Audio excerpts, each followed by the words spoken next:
Straight out of the freezer, get this man in the ice box and get the Packers to 2-1 as they beat the Tennessee Titans 30-14.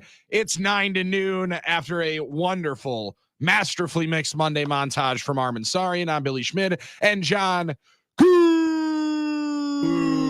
back from the sidelines at Nissan Stadium. John, it was a hot one. It was a rambunctious crowd of cheeseheads that were able to finally witness the Packers win in Nashville, Tennessee. And dare I say, a dominating fashion of victory for the Green Bay Packers yesterday as they take out Tennessee and move to 2-1 before they head back home for the Vikings game. Yeah, it was dominating and it, to some extent, surprising. But I guess we should stop being surprised with the accomplishments that Matt LaFleur can get this team to put out there on Sundays, right? We talked about a game a few years back. Zabe wanted them to forfeit. Heck, let's just forfeit Don't the even game. Go. Not worth it. Let's not risk any injury out there. We're playing a juggernaut. We're beating it. I don't think this is what skews our fan base's perception of reality. This is what gets everybody so green and gold glassed, is the fact that what the Packers did these last two games is not easily achievable.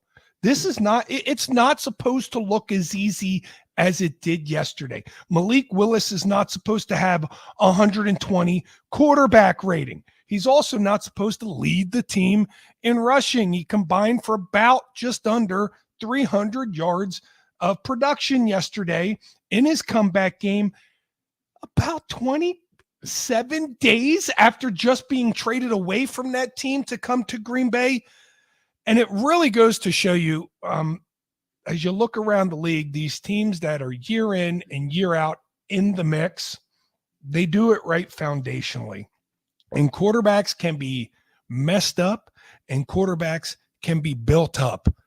And in this case, Malik Willis, Matt LaFleur, Tom Clements, they have some sort of potion and some sort of recipe, or at least know how to use what a player does well, because a backup quarterback to do what he did yesterday in that game, that was phenomenal. I mean, that impressed me. To play to your strengths the way that they have with Malik Willis is really, really impressive. And I'm trying to get in with the rose-colored glasses, the green and gold-colored glasses, because I think most Packers fans always are going to have confidence going into a game, rather irrational confidence, especially when you're traveling down to Nashville and to Broadway and taking on as many Packer fans made the trip do. But when you go with a backup quarterback for potentially 3 to 6 weeks, is at least what it was originally thought of. Yeah. After Jordan goes down and we're doing the post-game show, Packers OT, after the Brazil game. And in the midst of them playing a pretty good slobber knocker 34-29 game where they led and then gave it back and then led again and then give it back again, all you could talk about was how is the season going to be defined and how long can you survive without Jordan Love? Well, survive or thrive is really the difference here. And the Packers go 2-0. They win 2 games against uncommon opponents. And John, yesterday, I think the convincing part of it is nobody has run on Tennessee like the Packers did. Well, everybody ran on Indianapolis, so that's why the Packers ran for 250 yards yesterday. Well, everybody did. Not necessarily, because the Bears couldn't average like 2 yards a pop yesterday. Nope. Against that defense. Like, there's more and more that, and Matt LaFleur is going to get his flowers, and I am not here to take them away. But damn, this is an impressive roster that has been built. And as much as Matt LaFleur is going to get the credit for coaching up Malik Willis and getting him ready, man, I got to give a lot of credit to Brian Gutekunst for building a deep roster and identifying this issue and saying, what we watched over the last 2 weeks, John, yeah, it wasn't happening with Sean Clifford and it wasn't happening with Michael Pratt. And as you alluded to and thought on Cutdown Day, Goody said, yeah, we can't allow that. This team is too good. We've put together way too much talent for us to punt 2 games, as Steve Zabin would say, and just take some forfeits and then see what we can do once he comes back. Let me just throw out there what makes this so amazing, right? Brian Gutekunst took a chance, an educated chance, a gut feeling chance that he had here, that he saw something in Malik Willis in this preseason, something that he could bring him here and he could build him up to play. And I understand Matt LaFleur's got a great team around Malik Willis, but we are talking about a guy who in 3 starts in the NFL, and this is why I say it's hard to win with a backup quarterback. This is the reality. Malik Willis, pre-Green Bay, 3 starts to his name, a 1-2 record, 0 touchdown passes, a quarterback rating of 39. Billy and Armin, did you know if you drop back to pass every single time during a game and throw the ball into the ground, just throw it away, you're going to have a higher quarterback rating than 39. That's the production. Before, yeah. That's the production that Malik Willis had before coming to Green Bay. That's the production. And all you have is your tape. He had 3 tapes worth of games. Yep. The Packers take that. They say, that's not who we're going to be. That's not the plays we're going to call. That's not the harm's way we're going to put you in. We're going to put you in a position to thrive. And I don't think people understand because, yeah, I predicted it and I said it and it's a great team around him. And this, no, what they achieved with Malik Willis the last 2 weeks is nothing short of fascinating. The fact that they could go 12 for 14 last week, 13 for 19 this week, 0 turnovers, a very clean kind of production in just getting in it. What they were able to achieve with him being in the building for still less than a month. It's no short feat of miraculous. Well, we were told yesterday. Fantastic. Yeah, we've been told by the head coach, we don't understand. All right, we get it. We don't understand. We will not understand how difficult it is. You guys don't understand how incredible it is. You don't get it. You don't understand. Okay, you don't get it. Yeah, he went a full Thanks, Jim Matt. Mora. We appreciate it. We don't get it. We won't get it. But to know, Armin, that you can go here and have that ace in the hole, it's pretty incredible. John alluded to it. Malik Willis played in 8 games as a rookie. He amassed 399 total yards. In 2 games with the Packers, running and passing, he's got 438 total yards in 2 games. It's important that you noted, the passing numbers, but he was the entire running game for the first 2 quarters. I think. I mean, they were doing the Titans were doing a good job stuffing up the Packers in their regular run scheme, but Malik was the running game. He ripped off a couple of big ones, made the numbers look good, obviously made some big plays that helped. And I think character matters too. You talk about what Malik put on tape, but this guy has come in with the exact perfect attitude for his role, to be prepared for the opportunity. It's an attitude of gratitude. He's not worried about what happened in the past. He was only worried about the opportunity he was given and being fully prepared to make the most of it, using the support given around him to execute and not try and do too much, but do exactly what he has. And he did that. And the Packers like character people. It can become kind of schmaltzy. It can become saccharine a little bit, but the reality is the Packers like guys like this. I have to believe that was part of the evaluation that Gutekunst had and the personnel guys had said, yes, we believe there's ability here. We believe when we're looking for a backup quarterback, we have, Coach Clements and the rest of the guys can put their magic pixie dust on him and make something work. But we also have a guy that's going to be willing to work and not going to be worried about what he thinks he should be or what other people around. Remember, everyone around him, their voice is all over the place saying, hey, this guy can't play. This guy can't play. He's one of his old teammates, Taylor Lewan. Yeah, that's just reality. He said that clip's getting circulated around here yesterday after he beat his old former team. And people wanted him, and people wanted him so bad the last 2 weeks to say how this was a revenge game, proving nothing. Maybe deep down inside it is, but you would never know it. He never said, will not say one word about that being a revenge game. He's like, no, he's I'm just executing the plays given. He's got a fascinating psychology about him. He won't give anything up. He keeps it all tight to the vest. So at the point where I believe him, John. I don't. Okay. I don't, Armin. Okay. I don't believe. Yes, he loved going in there and working that team. Right. He loved it. He's really close friends with Jeffrey Simmons. And Jeffrey Simmons told the broadcast about, I wanted to hear what Malik had to say. I know he might not think it's a revenge game, but he wants to come in here and kick our ass. Mm-hmm. Yeah, of course he does. Like, there's nobody you want to beat more than your brother at basketball. There's nobody you want to beat more than your best friends when you go out on and play in the backyard.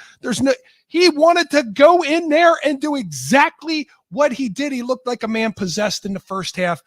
If no other reason than look at the way that he just makes his decision to take off on a couple of those runs.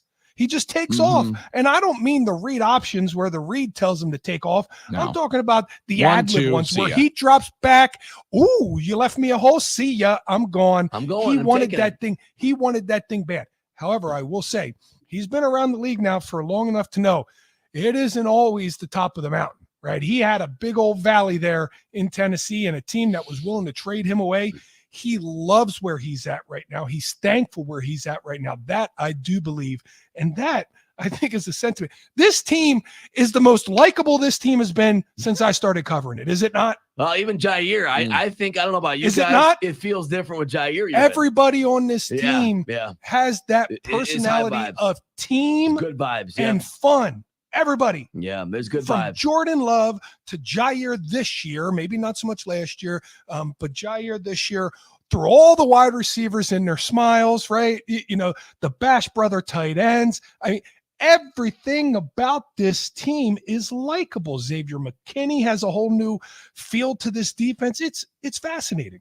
It's pretty unreal. And I'm trying to at least hold some optimism and some excitement just because of that exact reason of, all right, it is early. There's plenty of things that could go wrong, but this is about the worst thing that could happen. You lose your starting quarterback going into your home opener, and you don't have an idea as to when it's going to be. Now, granted, maybe they have a cleaner idea, and we're going to get to Matt Schneidman here on the other side, who's going to work through some travel issues here on a Victory Chicken Monday to join us a little earlier.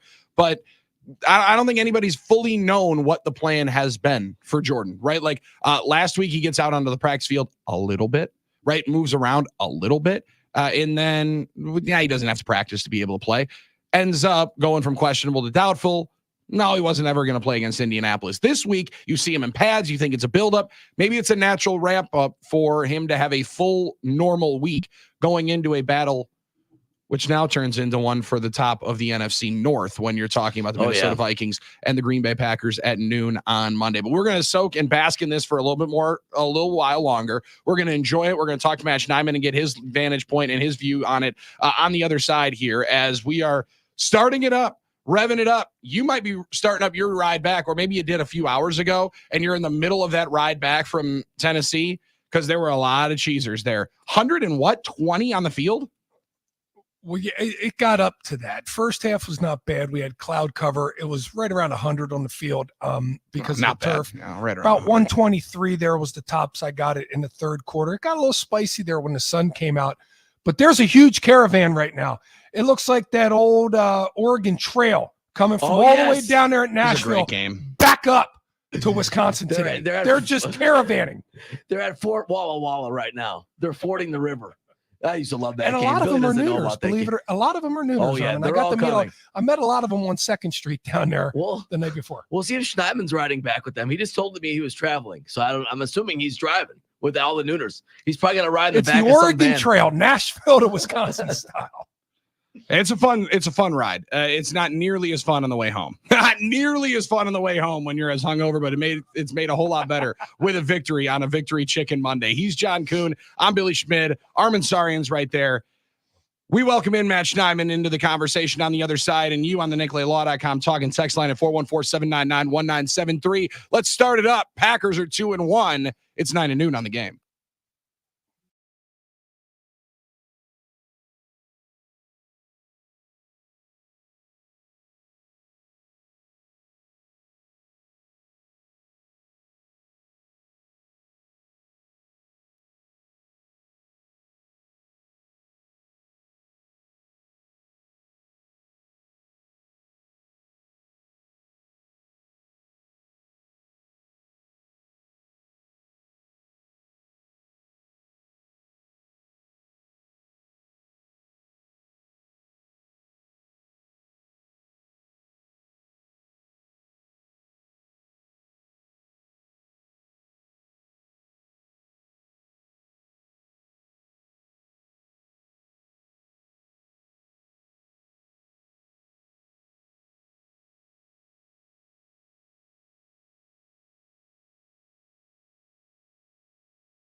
9 to noon on the game. Early edition of Matt Schneidman's Final Judgment as he gives us an appearance here, well, courtesy of the phone line inside a terminal near you at the O'Hare Airport, I would assume, as he travels back from Nashville, Tennessee up to Green Bay. Matt, appreciate it as always, man. As you work through it and you worked your way down to Nashville, were you surprised? Were you taken aback by how many Packers fans invaded Nissan Stadium yesterday for a dominant 30-14 victory? No, this is my 6th year covering this team. I'm not surprised that the Packer fans travel well, and I wish I was at O'Hare. I'm currently sitting on the ground in the Nashville airport. My flight to Charlotte, where I have my connection, has already been delayed 40 minutes, so I'm probably going to miss that connection and need to find a way to get back to Wisconsin from Charlotte. That's annoying. Yeah, Charlotte's in a big American Nashville hub. Airport's fun, though. Good, hot, spicy biscuits in 10 there. o'clock then. You're Fun? delayed. Don't you ever describe any airport as fun? They have people playing music in different restaurants. There's places that you can go get a nice biscuit. I mean, maybe if you weren't so crabby and they enjoyed people, then you would find it fun. I mean, how can being in an airport be fun? If you don't have a negative outlook on life every moment, it can be fun. Yeah. Well, no, you can't control the wind, but you can always adjust your sails. I think that's the way. I think that's the way to look at it. That's how you celebrate a victory chicken Monday. That's what I'm talking about. Victory chicken Monday. This is not a day to complain about the airports. Worse. Matt, there's 50,000 people driving back from Nashville. Just stick your fun. thumb out. Somebody give you a ride home.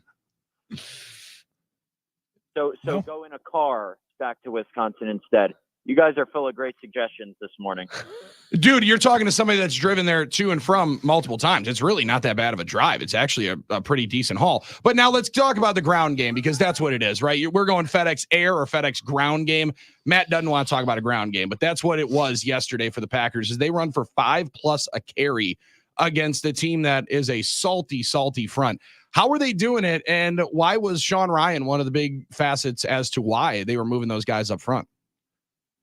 Yeah, Josh Jacobs didn't have as much success on the ground, and but Malik Willis ran well. Emmanuel Wilson ran well. Josh Jacobs had a couple that he broke off for decent games.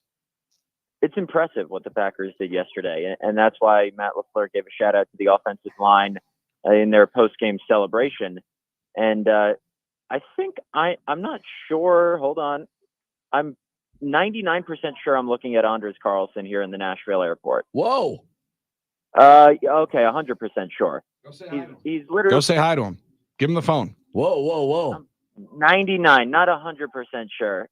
See? And you said there was no fun that could be had in the Nashville airport. You would not have seen Anders. That sounds like fun. You mean to tell me we got Narv Dog, who just had his revenge game yesterday along with Malik Willis, and now Anders is going to Tennessee? Well, wait. He's leaving the airport. I don't know why they would bring him in. Maybe for a tryout. He's in the general boarding lane. That's I don't know. But yeah, you don't have a job. You're not getting first class. You got to sit in the back with everybody else. Maybe he was going to see like Luke Combs or something at Bridgestone Arena. I don't know. Maybe that's what the issue was. This out, see, and taking advantage of being at the airport. You want to use your phone to do that. We'll allow you to do that. But okay, so reasons Anders could be at the airport, like wants to go to a concert. It's for fun. Working out with the Titans, or he's connecting somewhere else. It's possible. Maybe he wanted to see his old team play in Nashville, just like every other Packer fan that was down there. Yeah, exactly. He might just be a Packer fan now, Good eagle eyes. Nice job on that. Good Matt. work, Matt. Good work. I wonder what. I'm not 100% sure it was him. Just 99% sure.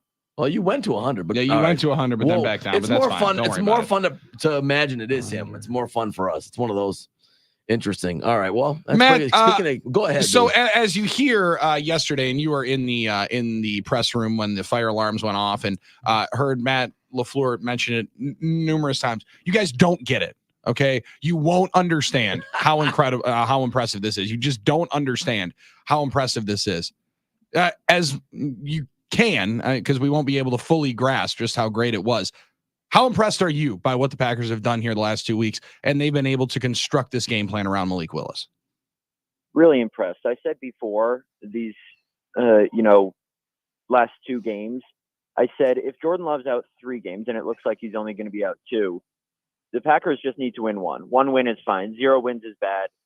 I said if they won multiple games, that would be phenomenal. And that's what it is. I mean, sure, it's not the best competition, but guess what? Nobody's making excuses. There should be no caveat that comes with this. The Packers just won 2 games in impressive fashion without their franchise quarterback. You know how hard it is to do what they just did and how seamless they made it seem. It was no, I don't get it. I won't understand it. But we don't know. You know what they've done with Malik Willis, constructing a game plan around him, has been nothing short of remarkable. I don't think that's an exaggeration, especially considering how little he had shown previously in his career that hinted any of this was coming. And a lot of credit goes to Willis too, not just the coaching staff, the front office, you know.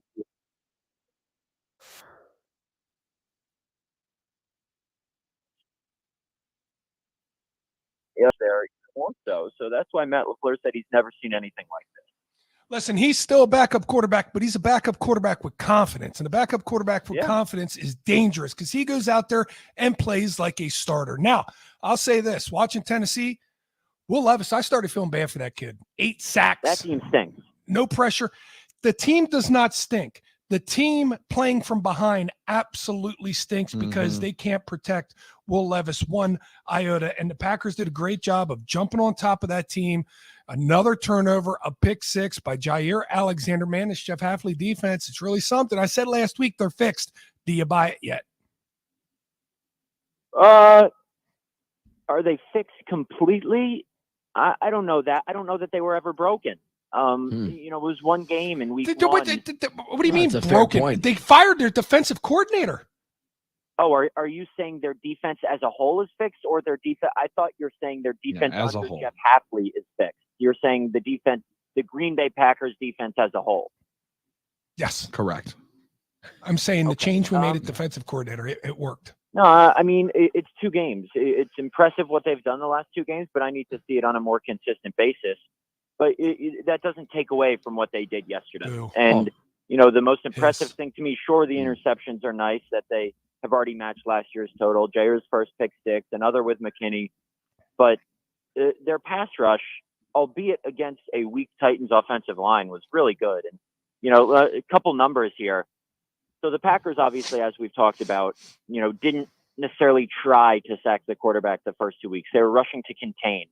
Yesterday, Rashawn Gary said it was nice to finally not have to just rush to contain every snap. Their sack rate the first 2 weeks was 4.2%. For context, number 1 in the league in the first 2 weeks, the Texans, was 13.8%. Packers sack rate yesterday was 19%. Even more remarkably, only 2 of their 8 sacks came when they blitzed. They were winning, just sending 4. And that's part of the reason why Kingsley and Agbar said in the locker room, this just showed how dangerous we can be. Yeah, and if you keep getting takeaways like this, I mean, that's what materially changes these games. And the Packers did not get enough of them last year. They're doing great. I think they might be leading the league this year. They with are the leading takeaways. the league so far. 9 turnovers. And I always wonder, you know, is that a sustainable thing, a skill, a stat? I've always wondered if that's a stat of circumstance, like things just happen. Or do you have guys that are more skilled at it now? Obviously, Xavier McKinney is the example of a guy, you know, that you plug in and he makes plays. Armin, it's the guys. Okay, it's the players, innate abilities, and 1-2. And Jeff Hafley has delivered the 1-2, and Goody has delivered the players with the innate ability. That's what it is. It's not. There is no secret to this thing. Xavier McKinney is an absolute ball hawk, and we haven't seen a safety like that since Nick Collins. It's the truth. You got to say it, right? And then up front, this defensive line and the corners on the outside. I mean, I can't tell you. The first game or last week, you saw Anthony Richardson hesitating in the backfield because he has nowhere to go with the ball. He's got every single eye in the secondary looking at him, and they look like they're over there doing a mirror drill where there's a coach and everybody's exactly 5 yards apart, and he's going shuffle left, shuffle right, go back, go forward. They did that again yesterday, and it resulted in about 3 sacks, 4 sacks. And I'm not going to say they're coverage sacks either because the defensive line's getting there in 2.5 seconds. That is a bad offensive line in Tennessee, especially bad at pass protecting, but they haven't been that bad this year. That's because Packers defense, and that's because of Jeff Hafley. Yeah, and they had 7 different guys get on the sack sheet with at least half a sack. I think it was the Nagbar, Van Ness, Gary, Preston, Devontae Wyatt had a couple. I mean, the variety they bring up front is really impressive. And or actually, I should correct myself. Rashawn Gary didn't have one. Yeah. He didn't. That was the most fascinating of it all, Matt. He got He one was called just back. every time he got there, somebody else got there before him. He got one called back. Yeah. Well, that's not. I think for the layman, and I obviously, John, you know football better than any of us. The first sack that Lucas Van Ness had midway through the second quarter, which is crazy. The Packers still had 8 sacks, and they didn't have any through the first quarter and a half. Was when Rashawn Gary pressured Will Levis into stepping right into Van Ness's pass, and he rocked him. Like, that's a perfect instance of, okay, he's not showing up on the sack sheet, but he's still affecting the game. And I know at the end of the day, sacks are more important. Yes, pressures are indicative of how you're affecting the quarterback, but you got a sack guy. But at the end of the day, if you're leading guys right into the path of your teammates for sacks, to me, that's just as good. And people are going to maybe look back at this and be like, oh, Rashawn Gary didn't have any sacks. What's going on? But turn on the tape. Kingsley and Agbare, when you get a dude that in Dallas in January says, I tore my ACL and I'm not going to be able to play, the Packers basically get a free, not even just rotational pass rusher, Matt, somebody that ends up playing like 45% of the snaps. I just remember doing the draft show just saying, when are they going to take an edge rusher? When are they going to take an edge rusher? When are they going to take one? And then for this to be the bomb that gets dropped of, oh, no, he's going to be okay. We think that he should be ready to go by training camp. And then for him to perform like this, just how incredible and how much of a coup is that grab for them? Yeah, it's a really nice depth piece up front, right? And that, inside move he had on the Titans right tackle, Petit Frere from Ohio State was really nice. And then to get the ball loose and to have Lucas Van Ness jump on it, that was a huge play because I believe it was 27-14 at that time, if I'm not mistaken. And the Titans were they're driving the Packers 31-yard line, about to, threatening, I should say, to make it a one-score game. I think it was the fourth quarter, early in the fourth quarter. So that was a huge game-changing play. And, he had a couple other plays, the half sack he shared with Edgerrin Cooper. And then I think he had the pressure that led Will Levis right into Preston Smith for another sack. So you want to have depth on the edge, right? Because you're not just playing two guys 100% of the time like you are, for example, at cornerback. And Kingsley and Agbare gives them really nice depth on the edge. No doubt. And Matt, I don't know what you think. I've been saying this. I said it on Twitter. I said, there's been a lot of good backup quarterbacks in Packers history, in Packers tenure, but this is probably one of the most impressive things since Matt Flynn or Zeke Bratkowski to step in when you have to win important games for a team that has high aspirations and to step in and win both of them. We just can't say enough about what Malik Willis prepared to do and was ready to do with his opportunity. Oh, without a doubt. He helped keep the Packers season afloat. Sure, if they start 1-2, it's not the end of the world with Jordan Love coming back. If they start 0-3, it's going to be hard to come back from that. They did it last season, but the odds are against them if they're 0-3. And the fact that they're sitting here 2-1 with the Minnesota Vikings coming to town, and it's looking like Jordan Love is going to be back on Sunday, just a tremendous job from Malik Willis. And Matt LaFleur is right. I don't know if we can fathom it. What goes into learning this offense, the depth of this offense in just a couple weeks. And it's really impressive. And that's why I wrote in my story last night that if the Packers go on to do what they're capable of this year and really go on a special run, and who knows, even win the Super Bowl, the story of the 2024 Packers can't be written without week 2 and 3 and what Malik Willis has done. Absolutely. Yeah, 1,000%. I 100% agree with you on that. It's also funny to note that this team feels so much better than last year, but they still got to go out and beat Minnesota on Sunday to have a better start to the first month than what they had last year, even though they feel phenomenally better. Two things for you and quickly. Number one, Jordan Love, you just said it. He's going to play this week. He has to play this week, right? There's no. You and I have had the wool pulled over our eyes. For me, 2 weeks, and now for you, 1 week. I feel like Jordan Love's good enough to play. Probably error on the side of caution. He absolutely plays against Minnesota at home. Correct? I would imagine so. If he gets in another 3 days of practice, who knows if he's going to be limited or a full participant. I think he plays. I watched his entire pregame warm-up yesterday. He's going at it. And I know, obviously, If you go through a pregame warm-up like that, it probably means you're not playing just to keep your conditioning up, get your day's work in if you're going to stand on the sideline all day. But if he was that close to playing this week, then he's got to be back next week for a big early season divisional matchup. All right, last thing for me. What gives you pause with this Packers team? We're coming off a win. We don't want to be completely blind to the fact that there are potentially some other teams in this league that can win a championship too. What do the Packers need to fix as they move forward other than injury or penalties? Well, you stole the answer right out of my mouth. The penalties up front. I mean, Rasheed Walker has been, I don't want to say a liability, but I think he has four holding penalties in 3 games, and then 6 couple hands to the face. Yeah. He had the illegal hands to the face yesterday. Had a false start in week 1. Elton Jenkins had a couple of holds yesterday, and they're almost always, it seems, on the surface negating big plays. Like it negated a Josh Jacobs touchdown run last week. But can I say this real quick? We have to be a little lax here on the holding penalties in the run game. If we want to run the football, we have to understand there's going to be a holding penalty or two. It just happens. It's a part of running the football. It's a part of doing it. You got 5 guys holding on every single run play. They got to know when to let go. If we're going to run the football and run the football a lot like we've been, I mean, we still had damn near 200 yards rushing yesterday. We're going to get holding calls. We have to be okay with that. And Rasheed Walker has been in winning position when all these holds got called. So as soon as he learns to let go a half second earlier, he'll be just fine.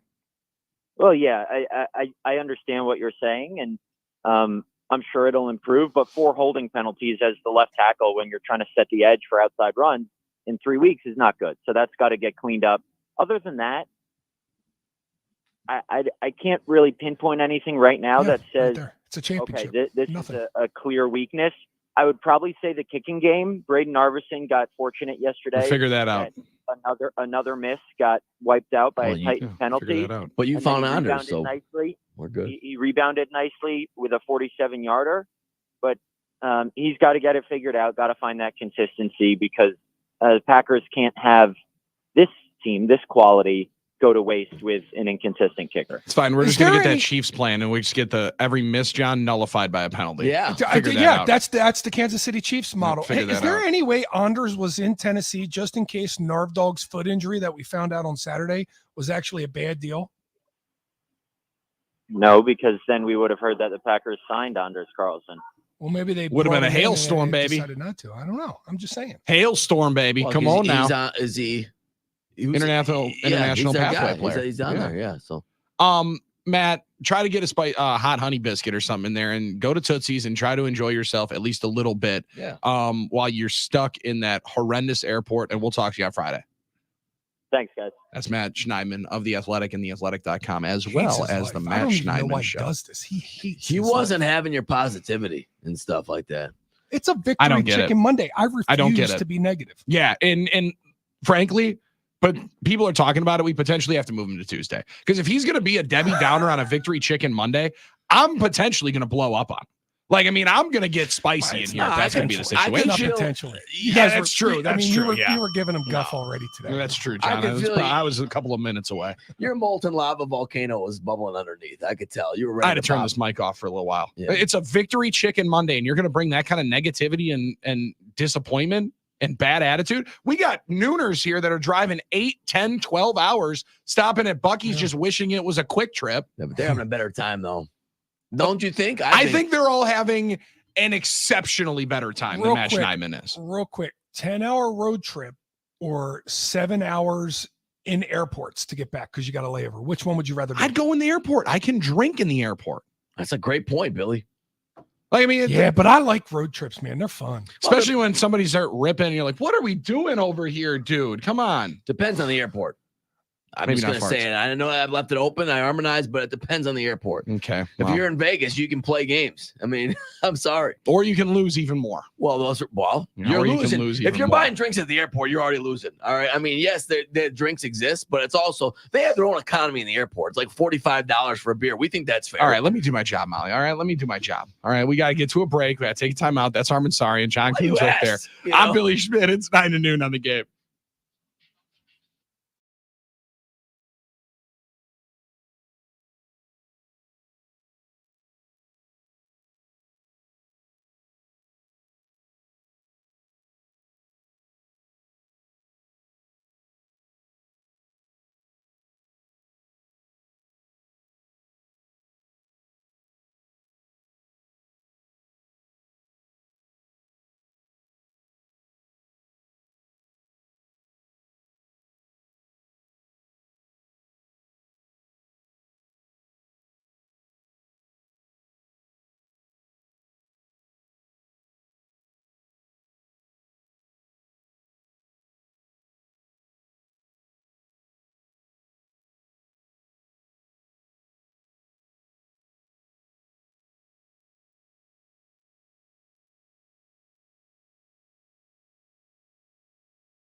I just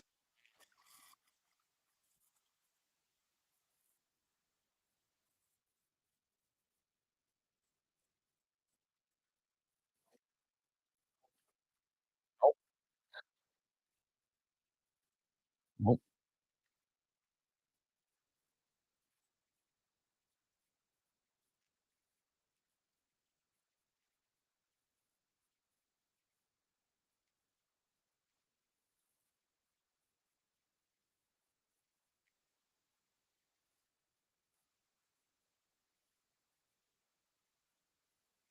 Came back and started sewing extra things together on his jersey. Let's Tim go. Odie with the cleat collaboration. Give him another one. Actually, it is a full collaboration of the entire operation. Let's talk about let's talk about the chefs in there cooking Yes. meals up for him all Yes. day. Adam, the nutritionist. I mean, let's talk about the new strength coaches. Not a lot of injuries going on. Now we're this year. talking. Can Yeah. we give a shout out? What about the people in the Come on, pro Aaron shop Hill. with that great Thank 992 you. oak gear? Thank you. I've been looking for his hat for 2 weeks. The one he's been wore to the press with, that yellow one with the Packers script. Oh, gotta find it. Someone gave him that hat. They're doing their job. It's a damn Victory Monday. Let's Yeah. get flowers out to everybody. Thank you. Mark Yes. Murphy, Ed Chicken. Policy, the incumbent, the future, like everything. Who's Gabrielle my guy? Dow, come on, give her some credit. All the work that she's doing on the draft. I mean, come on, John. We're just trying to understand. Usher. Jason Wallers, we can't get any interviews, but I'm sure you're doing a great job, like everybody. Aaron Bobke, come on now. I see Bobke walking around all the way. Are you kidding me? I can't wait to Everybody. do tours with Popke Who's again. our guy? God. Who's our guy? The usher? Your guy? Will Will's doing his job. Getting up there. people up and down to the fired suites. up, no doubt. The hostess at Curly's, I'm sure, is doing a great job. The host or It's hostess. called 1919 now. I'm gonna figure it out. But, Did it change? The wrong restaurant. I haven't been like to Lambeau 4 times ago. I haven't been to but yeah. Lambeau in like 5 years. I can't go to Lambeau anymore. I wish I didn't know that. I'm sorry. Yeah, no doubt. You're all 1919. good. You're all good. I mean, But- Larry, the referee at Thank you. practice, Yes. getting Malik prepared for Oh, that yeah, 25 Larry. or the play clock. I almost just swore I was so excited about Larry. I mean, like, John, we don't understand it. We won't get it. I appreciate you being able to add it in, but it really is. I mean, I was going to give some more credit to Tom Clements. I love being able to drop the QB whisper on people of Tom Clements. Like everybody being able to get Malik Willis up to speed, this, that, and the third. But his disposition is, at least in my humble opinion, which again, doesn't mean a whole lot because I don't fully understand exactly what he's doing. You don't here. know what's going on. That's got to be a massive part of it, right? Like to be able to check yourself and everything else and know this is the greatest opportunity I'm potentially going to get, John, in the NFL, and he has taken it and run with it tenfold. It's like Armin said, I believe him. I don't necessarily believe that he didn't have anything going into this game. But when he said this is not a Malik Willis revenge game, this is not a Malik Willis returns to Tennessee game. Mm-hmm. And then he was asked, well, what game is this? This is Malik Willis gets another chance to show he can play in the NFL. Exactly. game. Yeah. I think This that was his man, motivation. this man spent 2 years of what can be a really hard struggle in professional sports. And he has now come to a place that has given him every path, every avenue to succeed right when he's starting to get it, right? They said they saw something in the preseason out of him. He had a pretty good preseason down there. I believe that. I believe he was ready to make a transition in his career regardless. But right as he's starting to make that change, and it happens to every player, some like Jaden Reed happens halfway through their rookie year. Some like myself, it took about 3 years in the league before you start to make that change to, oh, I can play in this game. And I believe that change happened for Malik Willis probably this preseason. And at the same time, he gets sent to a team that's going to give him every opportunity and every advantage to succeed. So you think he's not grateful right now? You think he's not incredibly respectful? And It's amazing to listen gratitude. to. And he knows he earned through himself the more. roof. Yeah. And I said this to somebody else, just this weekend when they were talking about how great of a kid Malik Willis is. I said, well, guess what? We got a lot of great ones on this team. Yep. Mhm. Got some good ones. I mean, up and down the line, talking to them all, I am more and more impressed that the youngsters that are coming into and continue to come into this building are as good a people as they are, because they are great people. And you shouldn't be shocked by that, but sometimes you are. Yeah.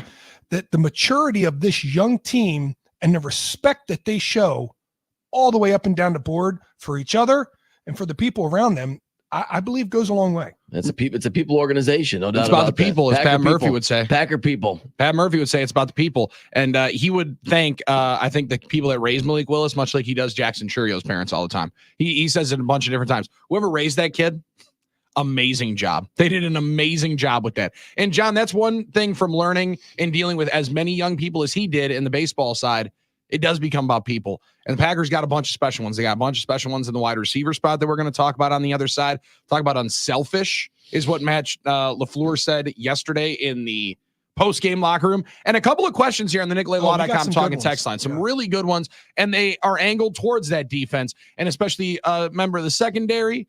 And they're two former Georgia Bulldogs, a linebacker and a corner that we'll get into on the other side. He's John Kuhn. I'm Billy Schmidt. Armin Sarian's right there. It is a Victory Chicken Monday. Breasts, thighs, and wings all day. Fried chicken. Celebrate it. You deserve it. Packers are 2-1, and we're celebrating with you on 9 to noon.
Thanks, Coach. Appreciate it. That's and you head coach Jim never Mora. will. Yeah. That's my favorite. I love if your coaches knew it so well, it would make you think that you would have, stayed as the head coach of the Indianapolis Colts a little longer. If you got 15 minutes to kill, just do Jim Mora on YouTube. You have a great time. You just think of the playoffs rant. That was a great rant, but he had 5 more that were just as good. After a preseason game, he had like 3 minutes of gold with the assembled media at the practice field, wherever in Wisconsin, because that was during Cheese League, where they practiced in Wisconsin, Platteville or somewhere. I can't remember where the Saints practiced. Lacrosse, maybe. Oh, so funny. Oh, he's so funny. Just the greatest. That's well done. That's well done stuff. Yeah. Yesterday when Coach LaFleur was doing that, that's exactly you what won't know. You don't understand. Appreciate it. Well, listen, that's why we listen to guys like Matt LaFleur give us that information. That's why you listen to 9 to Noon, because John Kuhn is on the sidelines. He can break down and talk football to a extreme level of the knowledge where you can go like 700 level. And then also bring it down and allow us to understand it at like the 1 to 200 level. And it's one of the reasons why this is so much fun on the NicoletLaw.com talk and text line on Victory Chicken Mondays to roll through 9 to Noon. Packers win 30-14. John, part of that, and we mention it, it's one of the reasons why we ask and receive questions here on the NicoletLaw.com talk and text line. You were ready to do it on the radio broadcast. I could already imagine later into the second quarter, third quarter, 608 said, how many times was Stokes targeted and how many times are they being successful throwing against the linebackers for the Green Bay Packers? This defense is still struggling with intermediate throws. First, let's do the Stokes part of that equation. How many times? They did seem like they were throwing it at 21 quite a few times. Well, they threw it at Jair and it got picked for a touchdown. Yeah. So what would you do? Easy answer. Simple fix here. Yep. Let's go to the other side. And let's not pretend like Eric Stokes was toasted, burnt to a crisp. No, he was there. He was in a spot to make a play. Yeah. Needs to make a play now. He's there. He's got half the battle done. He needs to make a play. Matt LaFleur wanted a push off on that touchdown by Hopkins. Wanted a push off.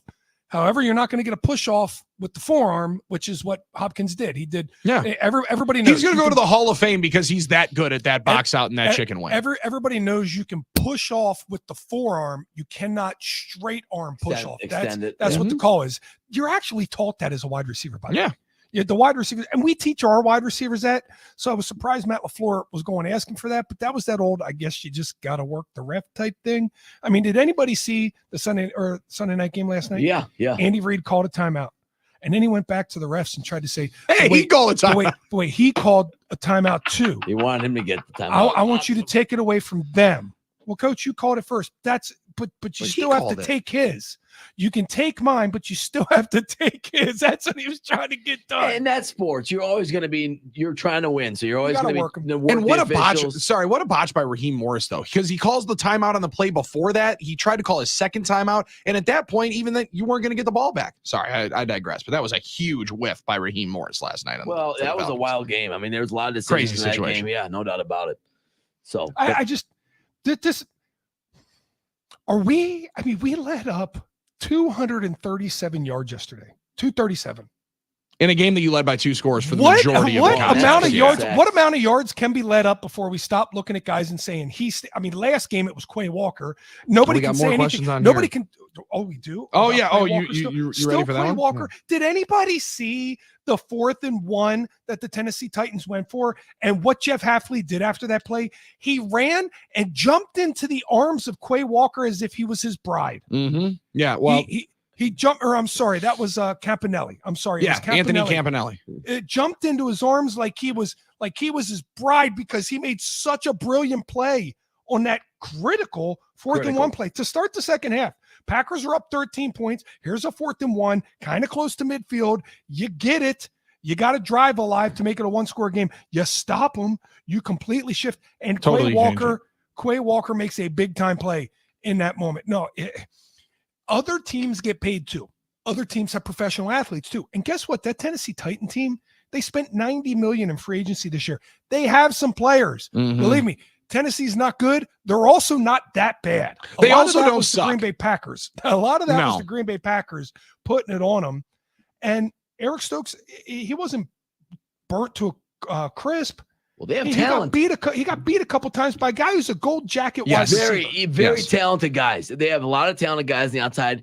And I don't know. Am I crazy to say I don't think Will Levis is that bad when he gets protection? And when he settled in, he's got a hose. He was throwing a pass for 260 yards yesterday. But here's the deal. Okay, so watching that game yesterday, there was a couple things clear to me. Will Levis doesn't have time because they have five. They don't have 5 linemen that can block. Mm-hmm. And then when you go max protect to try and help the lineman out, 3 receivers can't get open versus 7 defenders. Drop cover, yeah. Not the Packers defenders. So he had trouble there as well.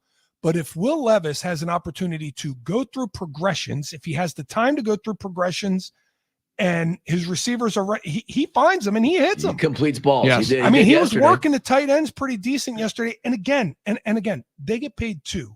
Overall defense performance, 237. I'm not going to sit here and say, no, we still need to stop because – okay, let's say we did stop a couple of the intermediate tight end throws with our linebackers. What do they have, 110? Then what are we going to say? Well, Eric Stokes still got beat on the outside for 3 catches. Yeah, they gave up 4 yards on that one first down. We got to stop that, John, because that's the 262 fired in. I know you touched on this last week, but I would like to know after this game, is Quay Walker a liability or a concern on defense? From my observation, he seems to always be out of position. I said this last week, and I'll say it again. And I think we saw a little bit of it this week when Quay Walker takes off the coach's headset. And what I mean by that is when we are all learning football, we're learning it at the professional level. We are getting in our stance. We are looking at our guy on the other side. We're looking at all the keys and we're going through, all right, coach said this, I do this. So I'm doing this. Now this, and here's my key. It's here. When he eliminates that, when he doesn't have to do everything that's on the checklist, that's in, your technique and form. And I talk about it with Larry all the time. When you get that feeling of, you know what, my coaches are teaching me because they want me to do things right. But the perfect play in football is almost rarely there. The perfect play for a player is rarely there. Do you run routes exactly the way they're taught to you? Well, no, because then you're going to be robotic. Do you make blocks the way that you're taught to do it every single time? Well, you try your best, you get your aiming point, but you got to hold. And a lot of times your hand placement's poor. It just is the way it is. When you get that freeing realization that I can just go out there and make plays, even if I'm supposed to, shed this blocker over here, I'm going to shoot the gap and go make. When Quay Walker realizes that and pulls that, ripcord, he's going to be so much better. And he's close. He does it a couple times a game, but he doesn't do it all the time because you can see he's still thinking and processing. It's a difficult thing for coaches to say, but it's sometimes, John, the easiest coaching point and the most poignant. Hey, at this particular spot, you're going to just have to play football, right? Like what you just mentioned, you're going to have to trust your instincts and trust why you're here. Trust your speed and go. It's not going to be perfect every single time. We talk about it with offensive line play all the time. And they're good questions to ask. Well, if he does this and I'm supposed to be here, do I go here? Do I do here? At some point you're on somebody, just block them. Just keep blocking the guy that you're on and block him as well as you possibly can.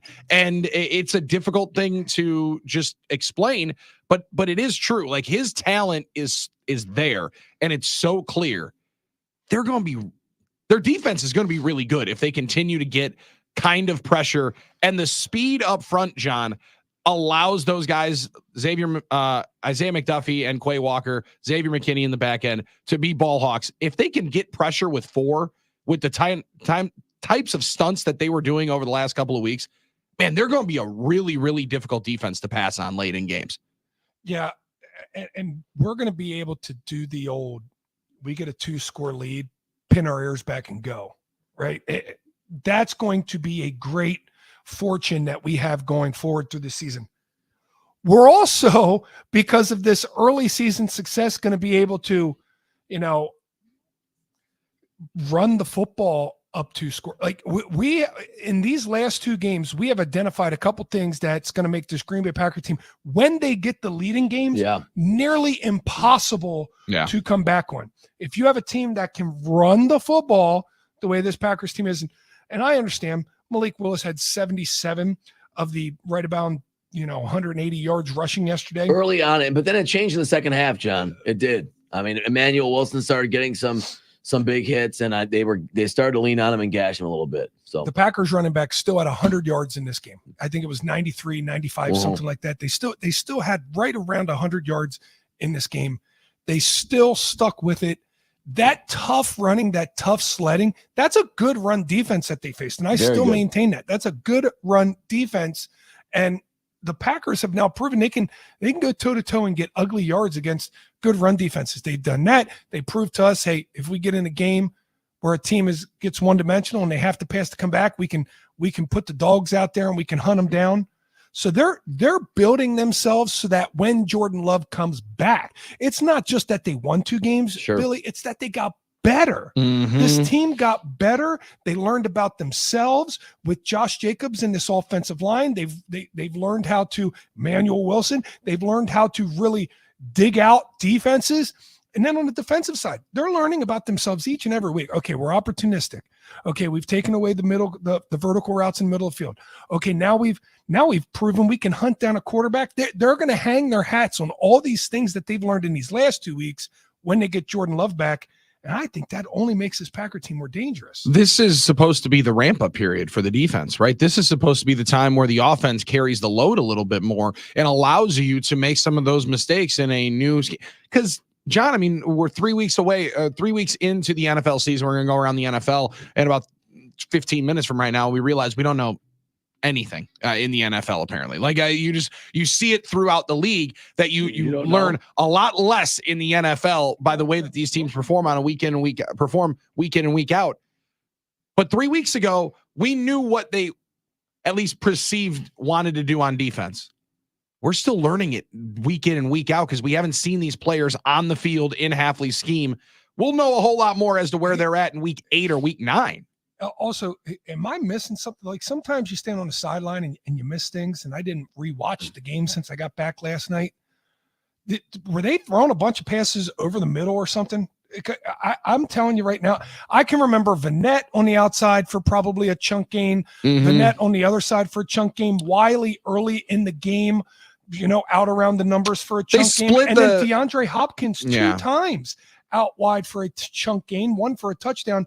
I mean, that had to be 100 of their 200 yards passing. Were they just dinking and dunking across the middle? They had a bunch of different checkdowns late in the game. I think the ones that they're talking about is Will Levis fired a couple of beautiful hole shots in the cover 3 in between McDuffie and Quay Walker across the middle. That's for maybe 2 first downs. When he got protection, maybe twice. He can spin it. When he maybe twice. 2 passes. Okay, yeah. perfect. The other team got paid again. Yeah. How dare you?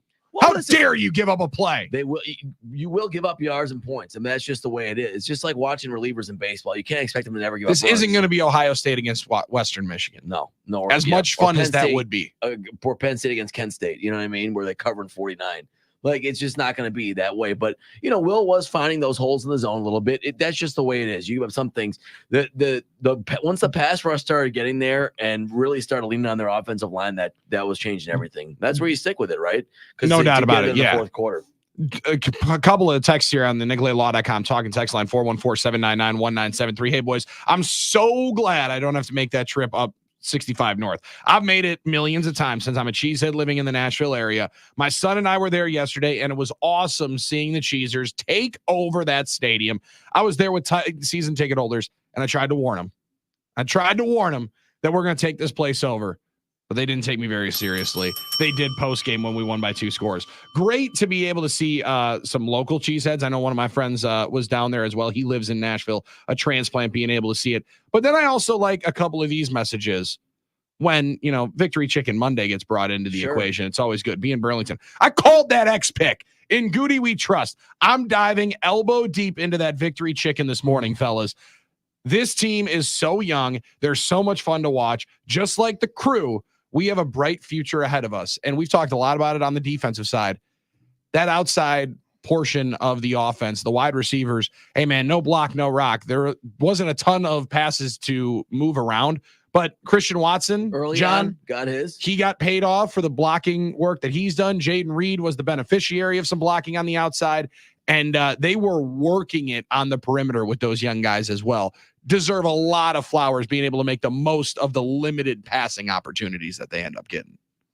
And the best part is explosive. They had explosive pass plays, right? Christian Watson's 30 yards, Jaden Reed's 30 yards, the screen 30 yards. They made big plays in the passing game, and it's that type of explosive type of offense that Matt LaFleur can create for a young quarterback to come in and deliver on. I mean, think about what Will Levis did. You talk about the Xavier McKinney.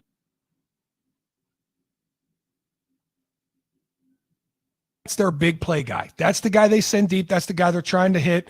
And X was over top of Calvin Ridley nearly the whole game. Will Levis took a shot to him.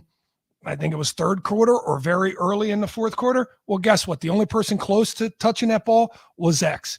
When he went to him late in the game as a last gasp desperation, X was there to make the pick.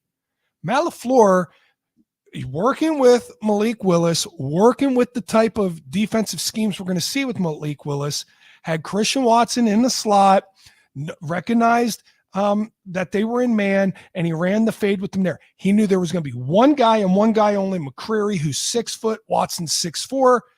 That's not, I hate to say it, it's not a hard throw. It's also not an easy one, but it's not a hard throw. Mm-hmm. When you got a 6'4" wide receiver with a 6 foot nickel on you, you put that thing up and you trust that it's your man or no man.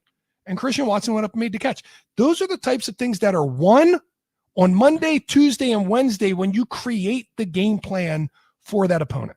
So Keegan in Queens, to that point, has a question. He said, am I wrong for suggesting Steno deserves more of the flowers for this offensive game plan over the last few weeks? I know Matt LaFleur is the play caller, but it seems like the script has been golden. Love the Nooners. Happy Victory Chicken Monday. Happy Victory Chicken Monday to you too. And I think they all deserve They all credit. get Fletcher guarded. They all deserve credit because there's a psychological thing to this. There's a psychological thing to this too when it comes to Malik Willis. He might be the most mature 23, is he? 23-year-old ever? 24? He might be the most mature. Malik Willis? Yeah. 25, I believe. Okay. He might be the most mature 25-year-old ever. Mm-hmm. But don't think that Tom Clemens, the quarterback whisperer, isn't playing a part in this whole thing. Yep. Making sure that he stays calm and making sure that he knows, hey, I don't need to win the game every single play. I can check it down. I can run with the football, and I can take a shot. He took one shot in the first game. Romeo Dobbs, what'd he do? Went up and made a contested catch. He took one shot this game to Christian Watson. What'd he do? He went up and made the catch. It's funny how those things work when you're calculated and patient with it. And I think Tom Clemens played a big part in that. Steno plays a big part in the run scheme, the run game, which, again, not big chunk plays for the running backs yesterday, but still that stick-to-itiveness, ability to pound and pound and pound and pound. And Emmanuel Wilson. Come on now. He's the spark, man.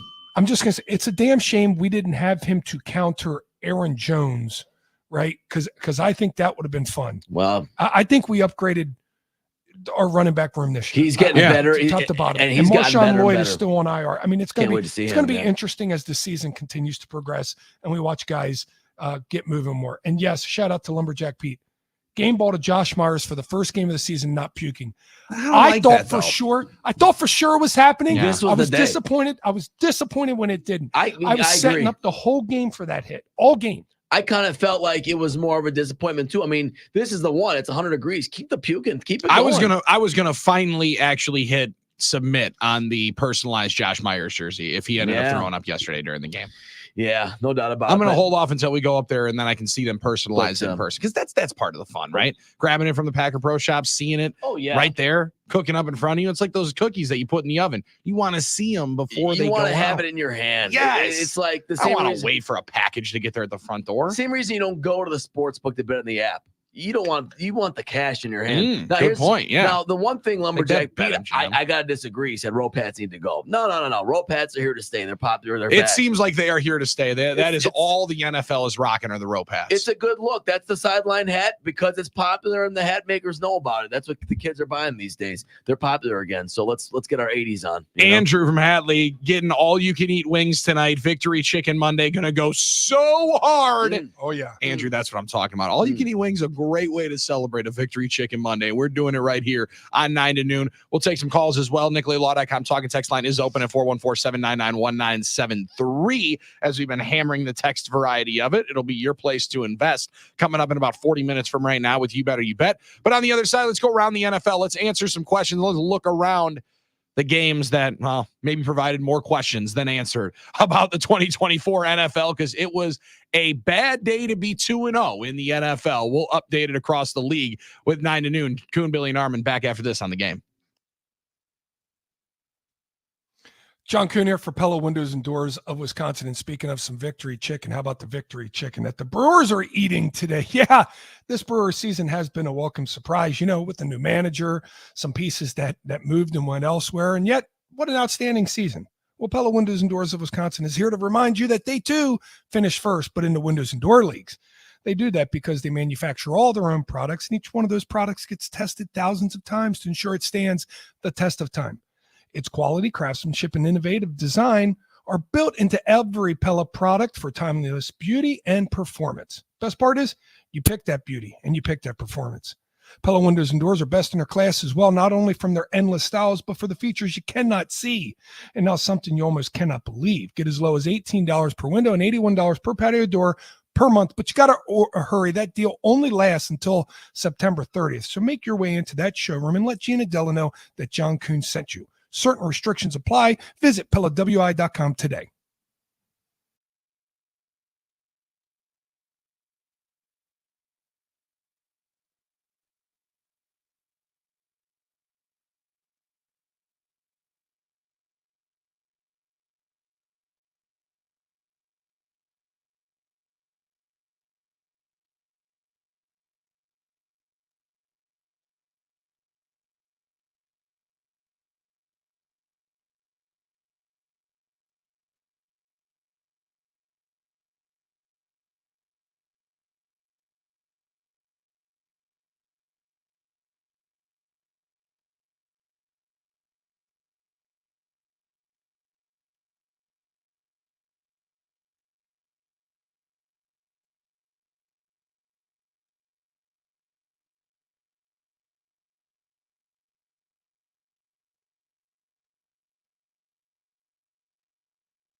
9 to noon, this hour of 9 to noon, brought to you by Happy Place Hemp, happyplacehemp.com, and Happy Place Hemp in Muskego, where you can go and stop in the storefront, talk to Rob and Chris. They can answer any questions that you have on all their products, the best hemp-related products known to mankind, especially the ones that are made locally and legally right here in Wisconsin. Go to happyplacehemp.com and check out all their products. The Drift Seltzer's pretty elite. Also, the Delta 8, Delta 9 gummies. If you're looking for some fun, some extra fun, recreational, not at work, CBN, CBD gummies, wherever it is, whatever your needs are, Happy Place Hemp has you there, and you get 25% off when you use promo code Billy at happyplacehemp.com every time. 414-799-1973. Packers win 30-14 in Tennessee, the first time that they have won in Nashville over the Titans. Tim in Janesville, before we whip it around the NFL, has been patiently waiting on that NicoletLaw.com talk and text line. What's on your mind after that victory, Tim, on a Victory Chicken Monday? Hey, Clements and LaFleur have done a great job with Malik Willis. Why not keep a package for him to get in 4 or 5 plays a game when Jordan Love comes back? Appreciate the question, Tim. John, it's one that we've gotten a couple of different times on the NicoletLaw.com talk and text line. It was one that was buzzing a little bit last night. Well, does Malik Willis just completely check out of the football game when Jordan Love returns? Maybe not, but I would assume so. For every play that Malik Willis will be in, you got to take Jordan Love out, and Jordan Love poses a certain type of threat for defenses to have to cover. We talked before the season, what is going to be the threat of the Green Bay Packers? Well, we got Josh Jacobs now, who's a very durable in between the tackle type runner who can do it down in and down out. Well, guess what? The NFL with dynamic quarterbacks likes to play this cover 2 shell, which we've been talking about for years. And finally, Mel Kiper is annoyed by.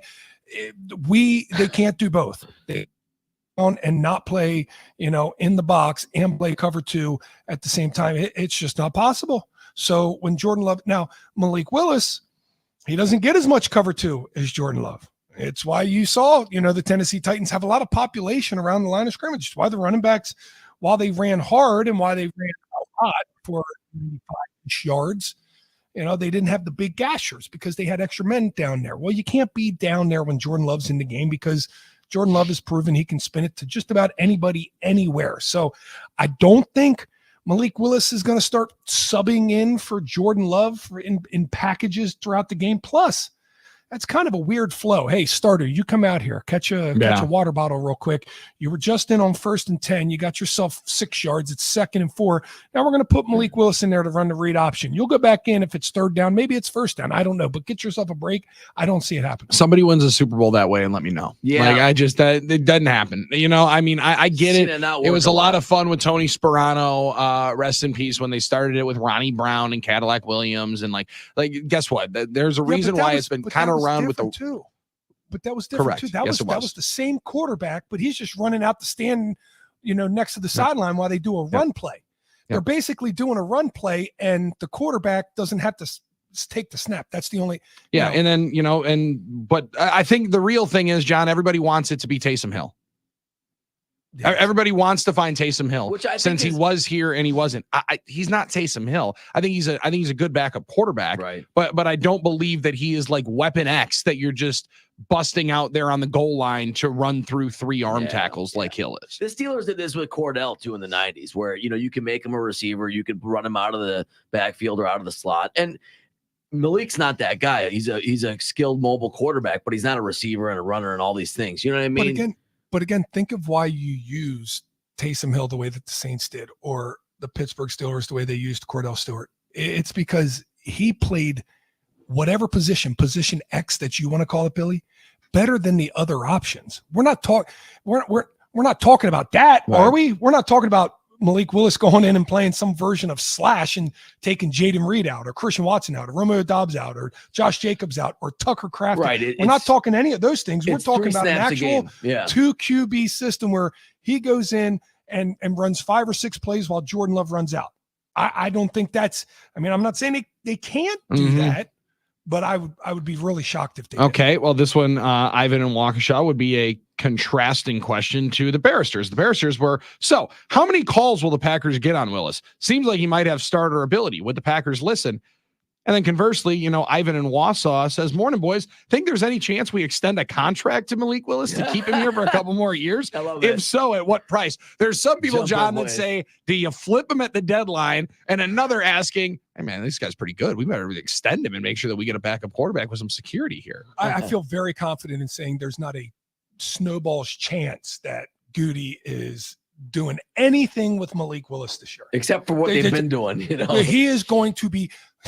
we're all breathing a sigh of relief. And the first moment we get of any really convicted, strong, good feels, we're going to go and trade the guy. Ship his ass out. Let's go. Come on. We haven't felt good about it's an investment, John. We haven't felt good about a backup quarterback in 6 years. And now we got one we can feel comfortable with. Oh my gosh. First time ever. Hey, check a box and then immediately uncheck it. It's not happening. Well, I understand. There's some people that want to treat these guys like they're total commodities to be, okay, you do that with your fantasy team. Listen, we could probably get a 5th rounder from a 7th rounder. And that's one thing we did. Okay. Yeah. But you also are looking for a guy that can actually step in when you need him to and win games. We found that. I don't see why we're trying to get him out of town now. Listen, he's not going anywhere. Don't worry about it. And we're going to have good Malik Willis vibes for the rest of the year, minimum. And then you're going to be stuck in a spot because I think he's going to be a restricted free agent at the end of the year. Correct, Billy? I will have that for you. It's a great question. But it's not like anyone's calling you today and say, listen, we're going to give you a 1st rounder, a 2nd rounder, this and that. That's just not going to happen. Okay. I think he will. I think he'll be restricted at the unrestricted end of the free agent in 26. Signed a 4-year, $5 million deal with the Titans in 22. So he's under contract through 2025. So we got him off that wavered contract. So he did have a 4-year contract there with the Titans. So that's good. So we got him. So he'll be the backup this year and next year. Perfect. That's exactly the role you want him in. You want guys to star in their role. And, that's where you're trying to build depth across the whole roster, right? If your backup at any position is better than the rest of the league, can we just be thankful for what we have? We spent the entire preseason with Michael Pratt and Sean Clifford talking about who was going to be the backup quarterback. Can we just take this spot right now and be thankful that we have a backup quarterback? We feel confident that Matt LaFleur can build a game plan around him. Why? Because he did it 2 weeks in a row and they won. So now we can feel confident that the Packers can go with Jordan Love, or if something happens again, because we're not doing this whole, out for the season thing, but just sprains an ankle or dislocates a finger and needs to miss a game. Okay, we can feel comfortable with the back.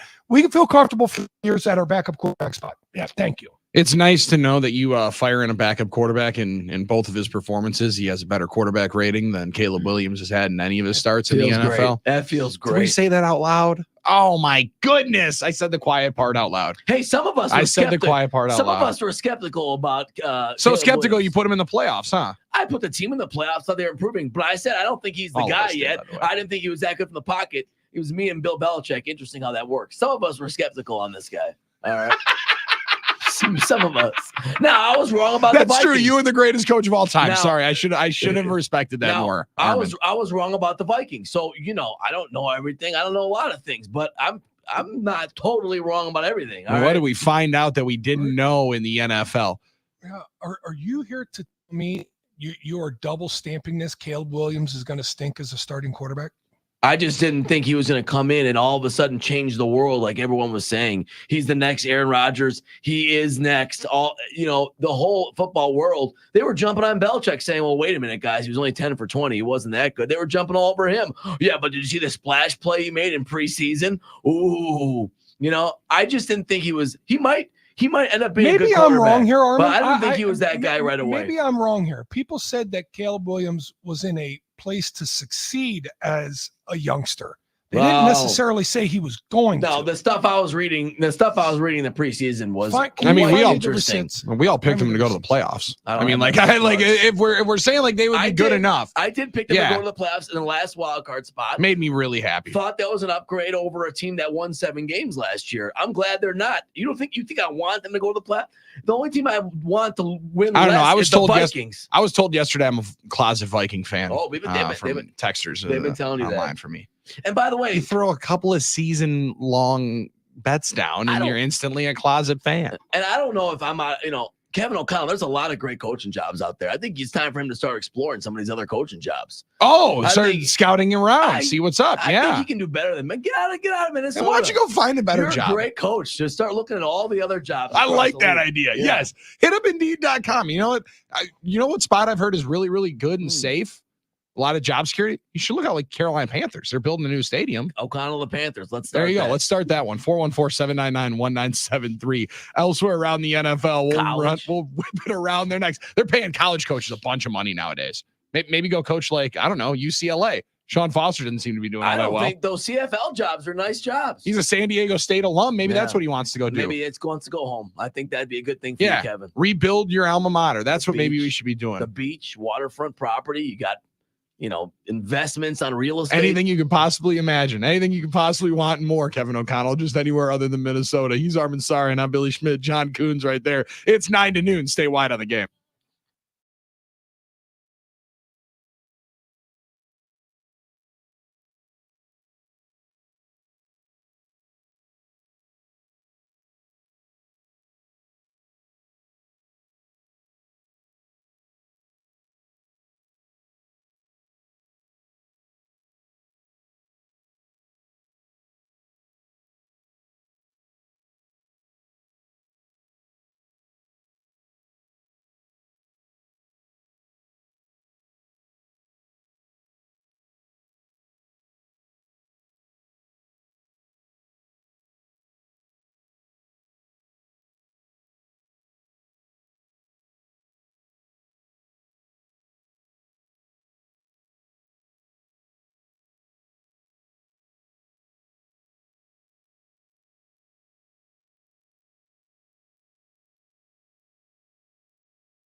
9 to noon on the game. Victory Chicken Monday. Excited to dive in. It's just going to be fantastic. What a delicious, delicious lunch we're going to be having with some Victory Chicken. Hope you are as well and enjoying it throughout the state of Wisconsin or wherever you're listening to us here on the iHeartRadio app, watching us on YouTube. Appreciate it, as well as X. Thanks, Elon, for figuring that thing out. Xstream, massive deal. A massive, massive deal. The amount of people that are watching us on the Xstream. So we appreciate all of you being here. 414-799-1973, NicoletLaw.com talking text line is where to be. Aaron in Milwaukee. Anyone calling Billy a closet Viking fan? You're fooling yourself. He's a leisurely on your couch with his feet up in your living room kind of Viking That's fan. a great point. Yeah. And if it's a closet, Man. it's like a walk-in closet. It's one of those nice walk-in closets where you can set up a TV, you can set up a couple TVs, you know. I got to get more purple then if I'm a Viking fan. I've never seen you wear purple. I don't think once. Not one time in my life. No, unless it was a Bucks purple, Bucks, Michael Red old jersey that I had back in the day. Oh, your old stuff when you were a ball boy? They weren't. They no, were red. come on, red. I'm not that old. No, Yeah. they were Christmas colors Right. at that point, just past the B Milwaukee and our team, our town days for the Bucks. Let me ask you guys a question real quick. Did you get to see that Cowboys game? I unfortunately had to miss a lot of it due to what we were doing here. I saw the first half. When the Cowboys were falling behind. So you didn't get to listen to Romo. Make a judgment on Romo. Had the sound. You mean off. Brady? All right, sorry, Brady. Yeah. That's right. Yeah. You know who I meant. You know who I meant. No, Brady. No, since we were doing the post-game show, I didn't hear any of it. And then, frankly, Brewers was just so hot at that moment to not see the final parts of that comeback. But I got a little bit of it on Red Zone later on once I had gotten home. It was the late stage of the fourth quarter on the comeback side. Were you watching the All plane, right, John? So there was a moment in there, and I found this to be unbelievable. Derrick Henry, and they made this announcement on the broadcast yesterday. His diet. He spends $250,000 a year, $250,000 a year on his health, which requires Spinach isn't that much money. no fried food, no dairy, no gluten, no artificial sugars. But this is the best part. Must have nutrition. Does not eat anything before 4 or 5 p.m. daily. Now during that the is now doesn't eat anything. That's He doesn't eat wild. anything between 4 and 5 before 4 and 5 p.m. Does not eat anything What does he before weigh? 4 or 5 p.m. Wow. unless he occasionally will have a banana or an avocado before 4 or 5 if he's absolutely starving. Just and he needs eat an to quench it. avocado? What the hell is he Wow. spending Wow. $250,000 on if he doesn't eat for 2/3 of the day? That's a great and question. he doesn't eat really anything that costs anything after the other 2/3 of the day. What could he possibly be spending his money on? So you talk about intermittent fasting. Yeah, That's the extreme. craziest kind of grass-fed meat of all time. I mean, he must be partying after 5 p.m. Steaks, lobster, all kinds of crazy. It's got to be. Or John, does that include the cost of the full-time nutritionist and chef that tell him not to do that? Right? Like, this is your plan. No eating before 5. Oh, so you're saying like built into the 250 That's is the built in. 100,000 he's paying the full-time chef. It's got to But be. that's barely a full-time job if my man's not eating until 5. Right, what kind of you meals? you could have a day job and then say, all right, cool, I got to go cook for Now- King Henry here. I mean, DK Metcalf he did knew this. it was expensive to not eat. Yeah, wow. I always knew it was expensive to eat. Believe me, My I man- knew it was expensive to eat, but it's that expensive to not eat? No, thank you. Dude. I'll eat and save money. Omar has to be impressed with the kind of Gotta Wagyu be. steaks that guy's got to be Oh. buying then if he's spending that kind of cash and not eating 2/3 of the day. That's stuff we haven't even heard of yet. I mean, he might be eating stuff we haven't even heard about yet. No doubt about Grass-fed it. cows? I He might, goes, we already just know. wait. It's new stuff. Yeah. Just wait. I got meat-fed cows. All right. You guys think that you're cutting edge? I got way more expensive stuff that you couldn't even imagine. And I admit he looks like an Adonis, so he's eating right. But you think about It's nice when they give him the football there in Baltimore he looked- too. he was leading. 45 of the 60 plays for the Baltimore He Ravens looks running good. it against Dallas yesterday. looks good. But you think? See, I thought about DK Metcalf. Now his diet was All coffee candy. in the morning, gummy lifesavers are all candy, and then one dinner at night. Now that's different than not eating anything. They'd say I have a cup of coffee and I go to the gas station. I get 2 bags of candy. Mix them up. Mix them up. Yeah. Some days I'll go, Starburst minis. One day I'll go, peach rings. Because who doesn't like the peach rings every once in a while? Sure. Nice little change up Oh for sure. Oh sure. Mama Listen, straws. Diet and exercise goes a long way. But can we just say that Derrick Henry and DK Metcalf are built different. They're different. They're a little bit in that unicorn category, guys. Like, I know you're spending $250,000 a year on your diet. Okay. That's what they tell me on the broadcast. So I'm going to believe it. But dude, you could spend $75 on your diet a year and you're going to look pretty damn good. Yeah. I'm more interested, John, in the Josh Allen diet. I want to hear what his plan is. Cause he said, he's like, I had to stop eating McDonald's and Burger King during the season. He's like, I think this year I'm going to start eating healthy. So he's on the nutritionist bandwagon, right? Where he bought, but Josh feels like, I'm just like not a eating normal fast food. Josh anymore. feels like a normal guy who's just Totally fall off the wagon about week 6 and be like, the hell with this. And then his facial hair is going to start growing out. He's going to get scruffy. He's going to start having French fries stuck in between his cushions, like all kinds of stuff. He got a new flat jacket on. He looks a little rounder over there. It just, I'm excited to see that evolution. I want to see you battle with, I'm eating avocado ice cream here on my Tuesday day off instead of, I don't know, the buy one, get one free half-baked Ben and Jerry's that was sitting there in the grocery store. Exactly. Again, he's spending $250,000, Derrick Henry is. No fried food, no dairy, no gluten, no artificial sugars. What the hell are you, like, it's got to be just straight meat. He's got to literally have just straight organic. And Nick in Sussex is saying, as a big fan of fruit to be out of control with the pricing right now. It is very expensive. I mean, there's 19, first of all, there's 19 different types of apples. You got to find the right ones that are on sale. You can get the Honey Crisp, the Honey Sugar Bee, the Pink Lady. There's so many apples. I love to eat fruit, but produce gets expensive. It is expensive to eat right. I got to say, though, these things change. Like, how long has he been doing this? Because I also found an article that he said he drinks chocolate milk every day. From what I remember, milk is dairy. So I don't know when he started this. Obviously, we talked When did you learn that from what you remember? Well, yeah. Now, Aaron Rodgers, we talked about his diet. You're going to ignore my question?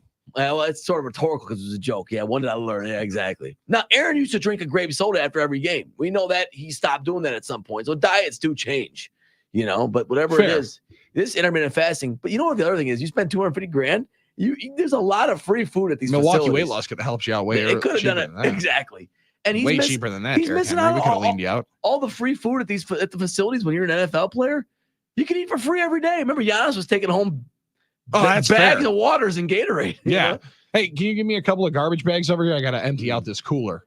That works out for you. I would love to see an itemized report there, John. I do agree with that. I do like. It's the private chef, right? It's got to be. Part of it's got to be the private chef, but he's also not working full time. Like, that's a part of it. I do like, though, that we still can allow and be the event spot for Dan and Elkhorn. Getting my 2 cents in on the Cowboys' defeat here on this defeat Chicken Monday for me. This is what Jerry signed up for by keeping McCarthy and extending Dak. Dak will run up the numbers, probably get beat by the Giants this Thursday, but he did great stats yesterday when the game was already decided. Did nothing in the first half. Not to mention, Micah can't play all 11 defensive positions. I enjoy getting at least one Dallas Cowboy fan to gripe just so we get a little bit of that misery from Big D on this radio program day in and day out. And if any pro athletes out there want to pay me money to tell them to eat grilled chicken, grilled salmon, and broccoli, I'll do it. So you only charge $75,000 a year, and I'll give your nutritionist to grilled chicken, grilled salmon, and broccoli. Put a lemon pepper. You're good. You're gonna be a healthy guy. I don't know, John. That lemon pepper seasoning, he's gonna have to find the right one. Otherwise, he's gonna be tacking on some calories over here. Yeah, that's fair. That's fair. Yeah, it's probably not, gluten free or whatever. Yeah, come on, Army. You're gonna have to study up. It's not antioxidant free. It's got inflammatories in it. Yeah, you got to figure it out. Hour 3, 9 to noon. We've got that figured out. It's always our best of the day. Caller number 5 will be our contestant. Caller 4 will be our contestant as we go to week 4 of the NFL season. Caller 4 will be our contestant as we turn the page already, but not done yet with week 3 and not done yet enjoying this victory Chicken Monday as the Green Bay Packers knock off the Tennessee Titans, go to 2-1, 2-0 with Malik Willis under center 30-14 yesterday. 9 to noon returns with hour 3. Coon, Billy, and Armin back after this on the game. Hey guys, week 3 not completely done yet. We still have a double header worth of football tonight. And if you have not joined in on the fun on Underdog Fantasy, you're missing out. Last night, they had a gimme pick up there with CeeDee Lamb. Easy win. Had that one tied in with my NFL Pick'em game and forgot and messed up that I had first half touchdowns instead of full game touchdowns. Best part is you can reinvest right away when you find the mistake in the second half on the Underdog Fantasy app because they have live in-game projections for you to pick higher or lower on a player stats simply throughout the game and never miss out just because you miss kickoff. Making picks on Underdog is super simple, and it's even easier to get started. Go to their mobile app or download it today and go to underdogfantasy.com. Sign up with promo code Billy, and Underdog will give you a highly discounted pick to use on your first pick'em entry, plus a first-time deposit offer of up to $1,000 in bonus cash. That's Underdog Fantasy, promo code Billy, Billy, to claim your new customer offer of a gimme first pick and your deposit offer. Must be 18 plus and present in a state where Underdog Fantasy operates. Terms apply. Concerned with your play? Call 1-800-GAMBLER or visit www.ncpgambling.org.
Hour 3, 9 to noon is always our best one of the day, and it features one of our favorite plays of the day, our Coons Can't Miss with Potawatomi Sportsbook. We also do You Better You Bet here as well, and we also get to round third, head for home later, and hand it off to the Mike Keller Show, but also clean up a lot on the NicoletLaw.com talking text line.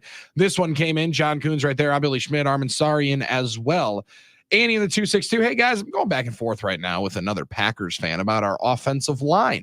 He wants a new coach in place because our offensive line, John, hasn't played well. Our left tackle has had his moments with penalties this season, but how do you think they have played so far this season? So do we need a new coach there? John, how would you answer that? No, I said about the penalties. We're going to have to there's going to be, if we run the football, the NFL, the NFL has not seen running in this clip in a while, right? I mean, especially the Green Bay Packers and their fans. So because of that, there's going to be an adjustment. There's going to be adjustments for fans watching it. There's going to be adjustment for refs calling it, and they're going to call some holdings because guess what? Shocker. Everybody's holding on a run play. Everybody is holding at some point in time. It's who starts to lose their block and doesn't let go. If you start to lose your block, you got to let go. So Rasheed Walker, he's been in great spots. And in fact, I thought 2 of his holding calls probably didn't need to be called, but they did get called. With that being said, everybody holds on every single play. Elton Jenkins even had 2 yesterday. So if we're going to run the football this much, if the NFL is going to run the football this much, which we all know it's going to because it's a little more difficult to pass this year. Teams, it's that ebb and flow cycle type thing. We're going to have to get used to some holding calls, or the offensive lines are going to have to adjust some. I think a little bit of both will eventually happen. There are currently 6 teams that have over 100 rushing attempts. The Packers have the most with 111 through the season. Packers average 204 rushes in the NFL. We are the most rushed team in the NFL. Yeah. I've been dying to say those words. Just wait for this one. The Packers have 204 yards per game, which is number 1 in football, more than the Baltimore Ravens, who just ran it 45 out of 60 plays in Dallas and have Lamar Jackson as their starting quarterback. They're also the only 2 teams that average over 200 rushing yards a game. The next closest is the Washington Commanders, who have played 2 games at $175. No, their offensive line coach is not a problem. It is not an issue when you run for over 7.5 in game 1 per carry, 4.9 yards per carry in game 2 for over 200 yards, and 5.1 a touch yesterday. That's not a problem. Like you mentioned, John, if you're going to run the football this much, you're going to hold. It's like, to me, it's like complaining about a drop pass here or there when you throw it 55 times. Like, it is going to happen at that point. They're going to get better. Like, they're also playing with 2 day 3 offensive tackles who have been in the league for like a combined 5 years in Zach Tom and Rasheed Walker. Like, I'm sorry. They're doing a fantastic job with the personnel that they have. And we haven't even talked about this, and I thought he was fantastic yesterday, John. Sean Ryan has carved himself out as full-time the starter in my estimation over at right guard because he was moving people again. That's no, I get it, but I'm saying like the way he's playing, I'm not taking him out with the way that they run the ball when he's in the game. Looking at it with the first 2 games of when Jordan Morgan's been in the game. Yeah, I think they'll go right back to the rotation when Jordan Morgan's back. You got to develop the guys during the season, and that's the spot where they're going to develop Jordan Morgan.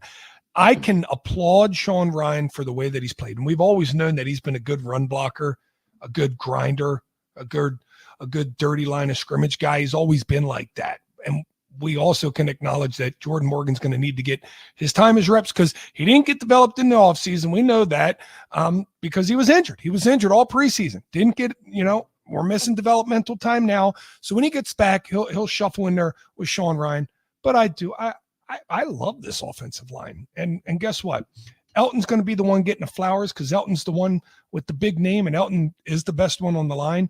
But, man, I like Zach Tom, and I really like Rasheed Walker, and I love Sean Ryan, and I love Josh Myers, even though he's not puking anymore. I wish he kept that streak alive. I'll bring it back next game maybe. Andy, is this Andy in the 262, right? Look, Andy, let me have a conversation with you, buddy. All right, this happens. Let's take a walk. This happens to me a lot. Andy, the Packers are leading the NFL in rushing, yards per game and total rushes, okay? So if your buddy's telling you that we need a new offensive line coach, he's trolling you. That's bait. He wants to see you get all agitated and fired up. They do this to me all the time, Andy. That's bait, Andy. He's just trolling you. He's yanking your chain. He wants to see you get all mad and get in troll. He's just trolling you, Andy. Don't take the bait. They always do it to me. That's bait. That's bait, Andy. 715. My biggest concern is Rasheed Walker and his penalties. If he's holding so the quarterback doesn't get hit hard, that could be a problem. That's not where his holding penalties are coming in. Like, they're coming on run plays where, again, as John said, he's in good position. Just got to let go. Just got to drop one hand and finish with the back arm. It's a great move, and they're in a good position. They're only going to get better. All right, let's get over to the investment window, and let's try to win some money here today on a beautiful doubleheader Monday Night Football day.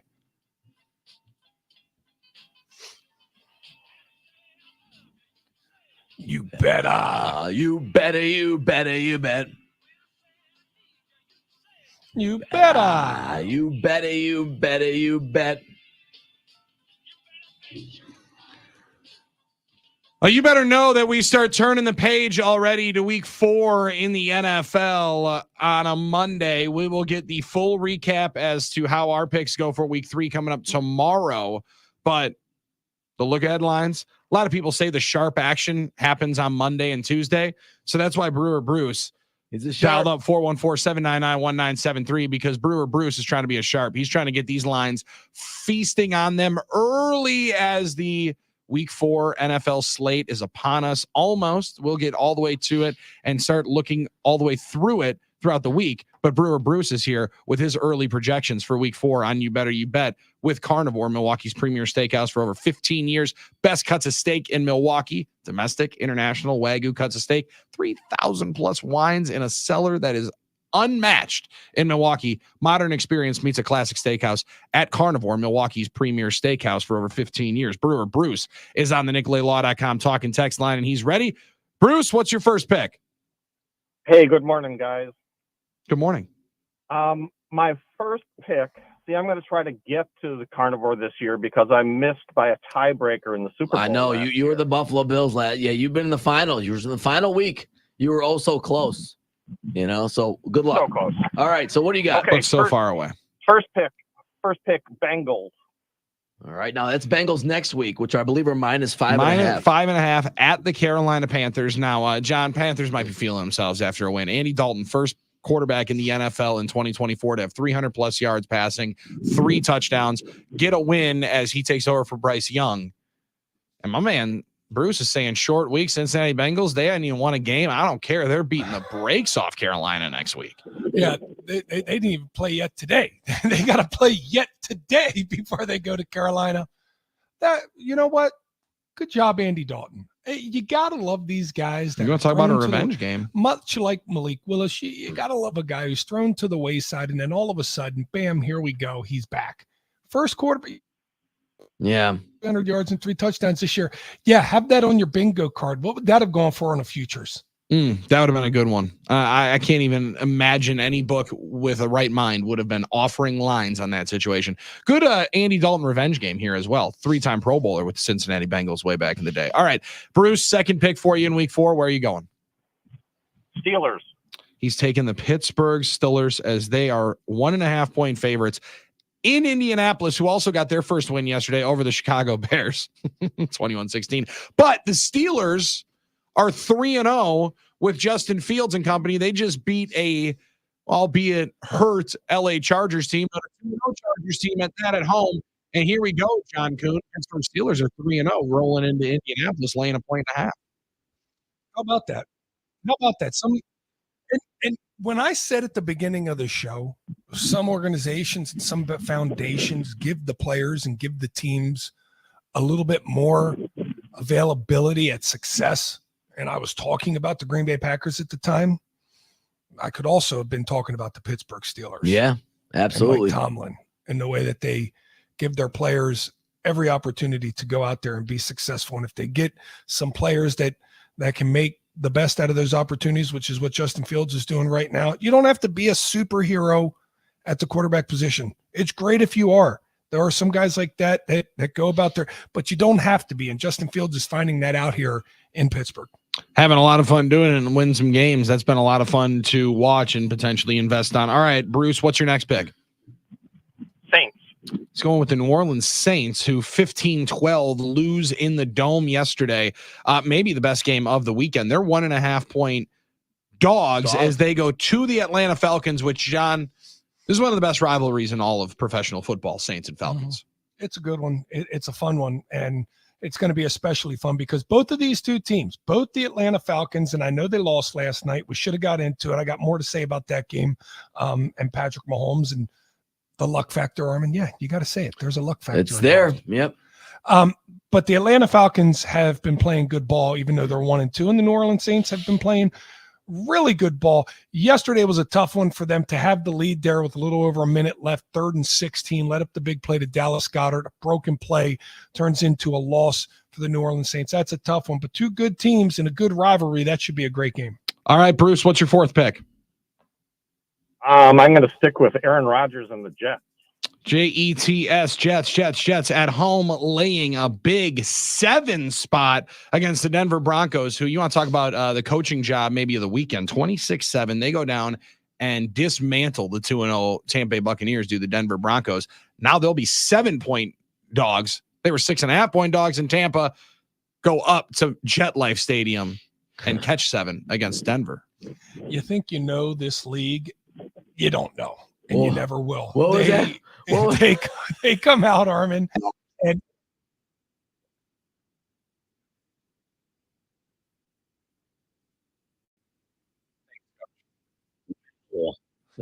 He should never do an endorsement for a sports book.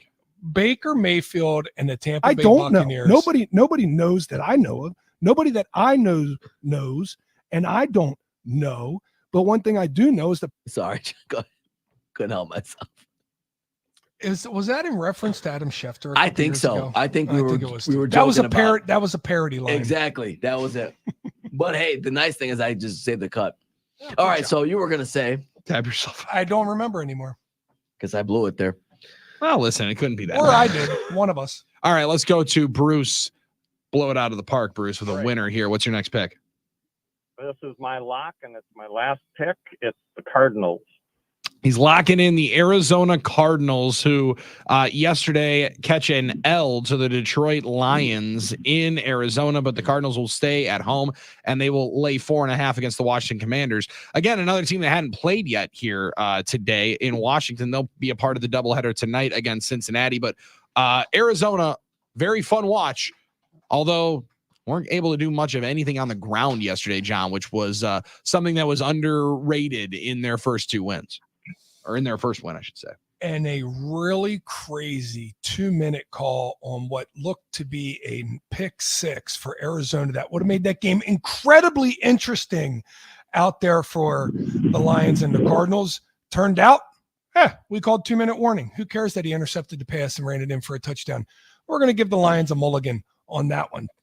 Cardinals are a decent team, but they're also a young team still trying to find their way. And Marvin Harrison and Kyler Murray have made that connection, but it's still not perfected yet. When they get that thing perfected, that's going to be a really dangerous duo. Yeah, 5 for 64 yards and a touch yesterday.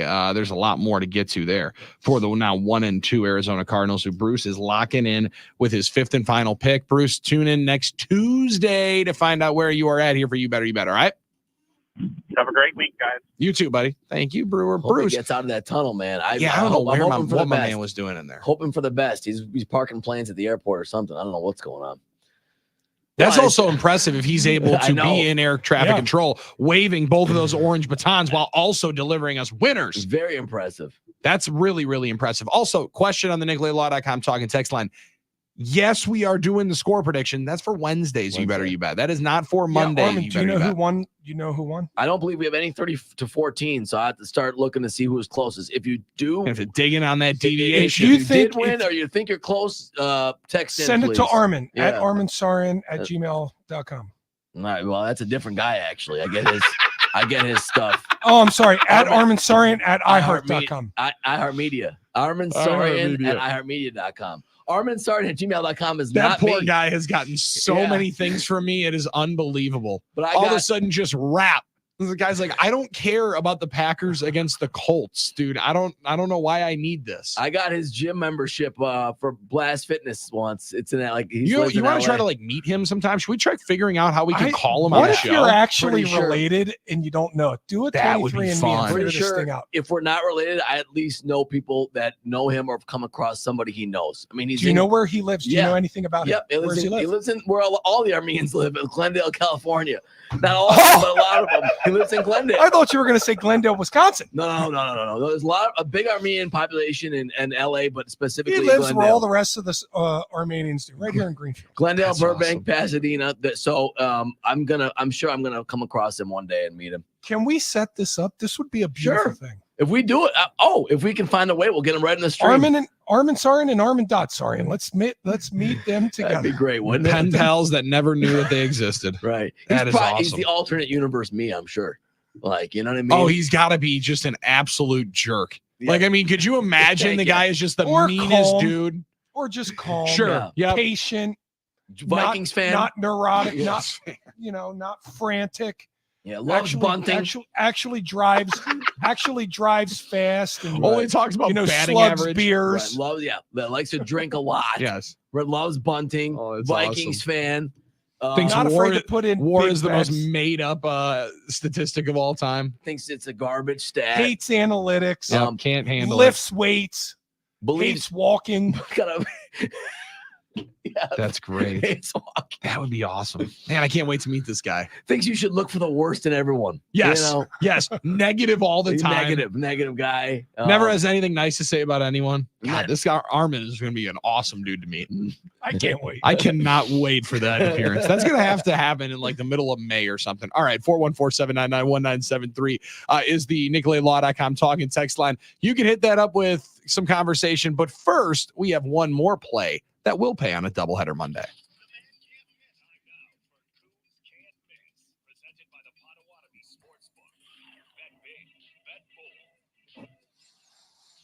Oh, yeah. Monday night doubleheader place to be, Potawatomi Casino Hotel Sportsbook. Why? Because it's got plenty of room for you. Over 200 seats. They have their own leather couches or leather recliners. And both of those you can absolutely fall asleep in if the game's boring. But it won't be because it's Monday night doubleheader. Also got great food and drinks down there, including the Coon Dog in the Sportsbook. One of the top sellers down there. And why? Because it's one of the biggest damn meals you can get down there. And you Great get that meal. Coon Dog and a side for $12. Plus great beverages, video poker at the bar. It's the place to be. I didn't even mention it. 2,000 square foot LED screen. That makes it the biggest sports book outside of Vegas. And don't take my word for it. Go and check it out. Now, Armin, we can say it. 7 in a row. 7 weeks in a row. Tennessee, not the Titans, the Volunteers. -7 over the weekend going into Oklahoma to take on the Sooners. That was a revenge game, right? Revenge game. Yeah. They won by 10. Had that thing easily in hand. Tennessee -7 gets the win. Means Coon Dog gets 7 weeks in a row. 7 winning weeks in a row. Not something that's not too shabby. How about it? No, that's a great job, John. What do they always say, Billy? You want to get 57%? So you're hitting 57%. You're outrageous. You've been having a lot of 60% weeks, John, which means you're making a living here. All right. About this one. Tonight. I think it's Josh Allen MVP season. And it's funny to say because he lost Gabe Davis and he lost Stephon Diggs. But boy, he's just been Superman the first 2 weeks. And I kind of feel like, remember when I said earlier about Quay Walker pulling the ripcord and just letting it go, just letting it all hang out, stop thinking, just being. I think that's what Josh Allen's doing. Now, he's run the ball more than he's passed the ball. And what I mean by that is his production ratio-wise has been higher in the run game than the pass game. But tonight they're facing a defense that's a little better in the run, but not so good in the pass.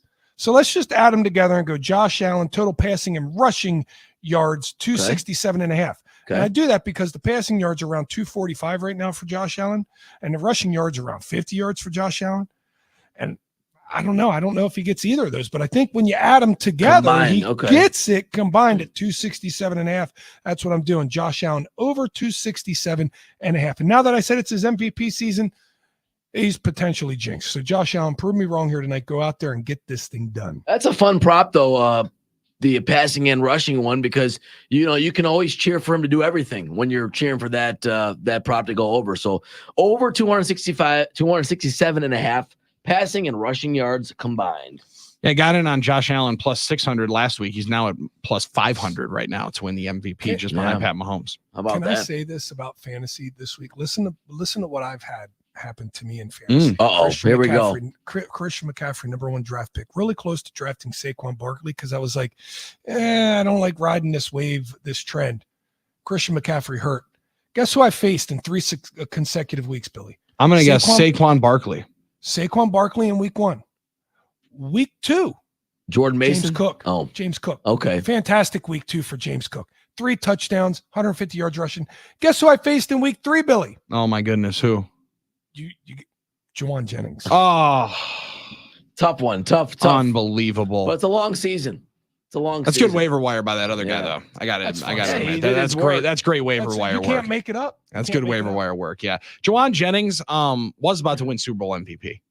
That's a good point, Billy. He was about to be the Super Bowl MVP. That's a good point. If the Chiefs don't end up going back and winning that game. All right, 414-799-1973, NicoletLaw.com. Talking text line is back open for you. And we're back after this. We will go around the NFL. We'll dig into a lot more of those games that we've meant to earlier on, but just having way too much fun talking Packers and way too much fun when the Packers dominate the Tennessee Titans like they did yesterday, 30-14. It's a victory chicken Monday on 9 to noon. Stay wide on the game.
No, we don't, Coach. Appreciate it.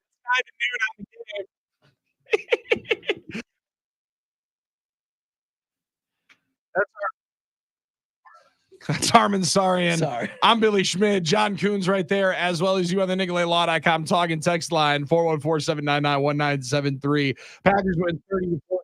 It's a victory chicken Monday. A fantastic way to kick off week 4 will be Thursday night game that I know everybody's been anxiously waiting for. The 1-2 Cowboys against the 1-2 Giants.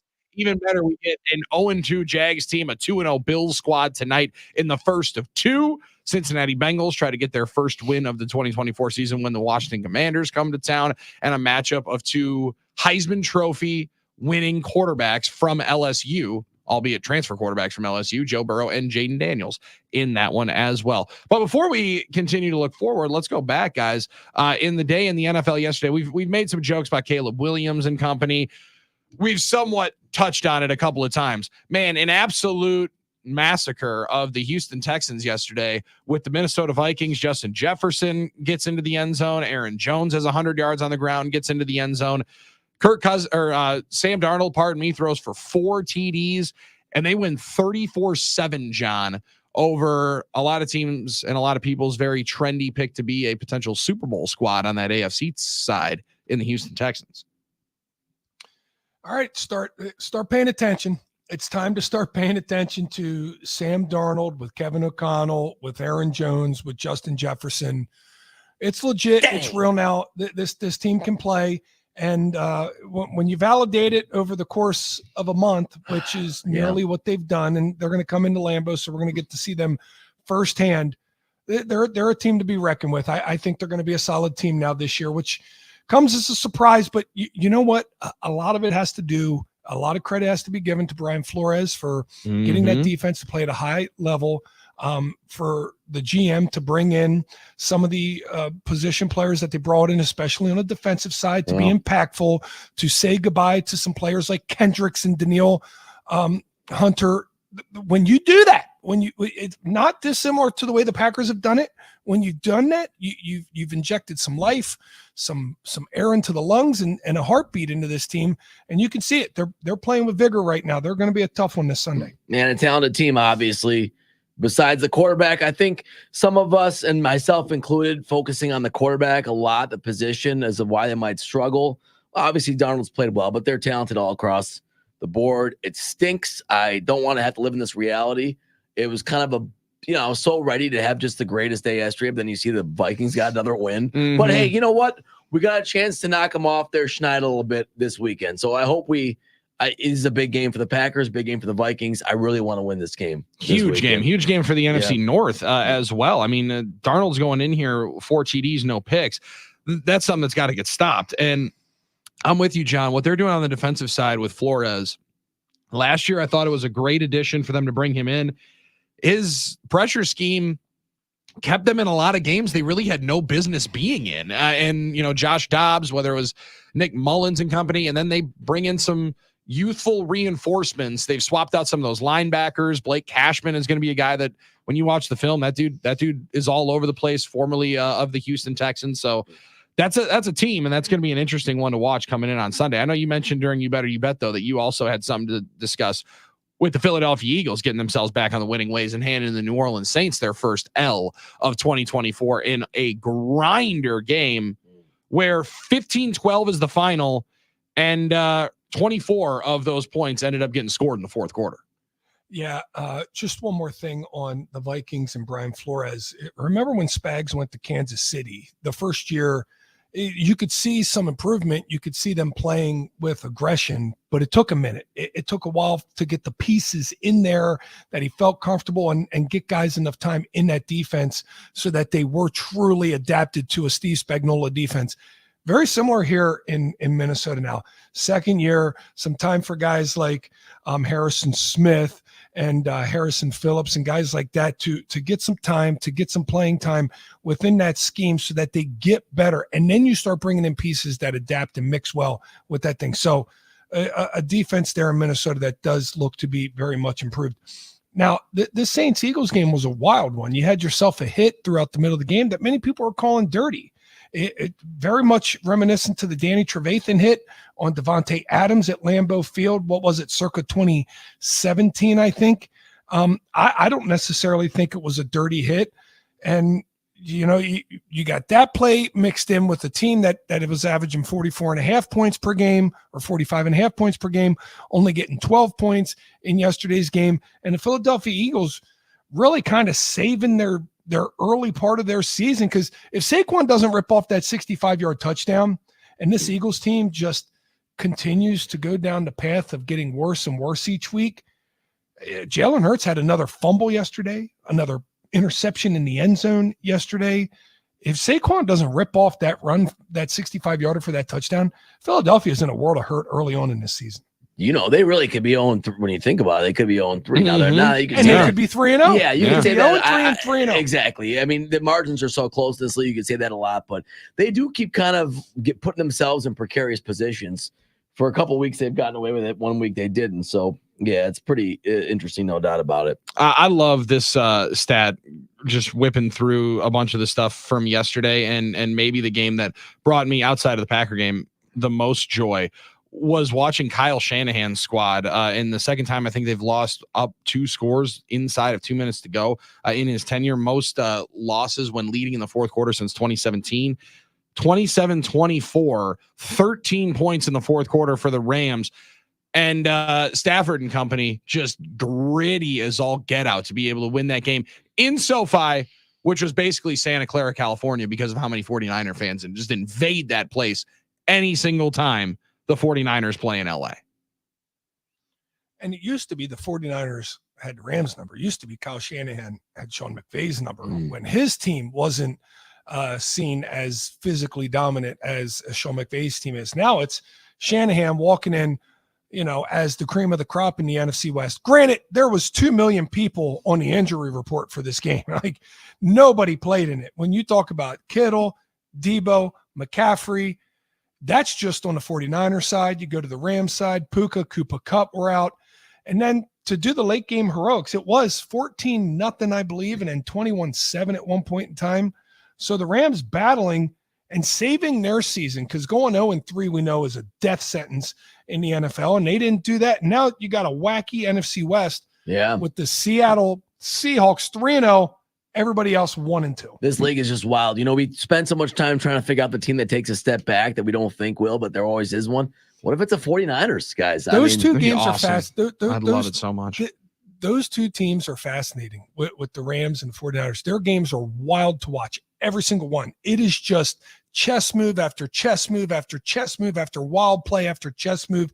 And it always comes down to something crazy happening between Shanahan and McVay. Yeah, I think Matt LaFleur is starting to get in that stratosphere as a play caller, I believe. He's always had good offenses, but I think now he's getting to the point where, man, you really cannot know what the hell is going to come with a Matt LaFleur offense anymore. I think about maybe my favorite Rams 49ers game of that style was the 2021 season NFC title game, where it's 17-7 going into the fourth quarter, and it feels like it is all Niners.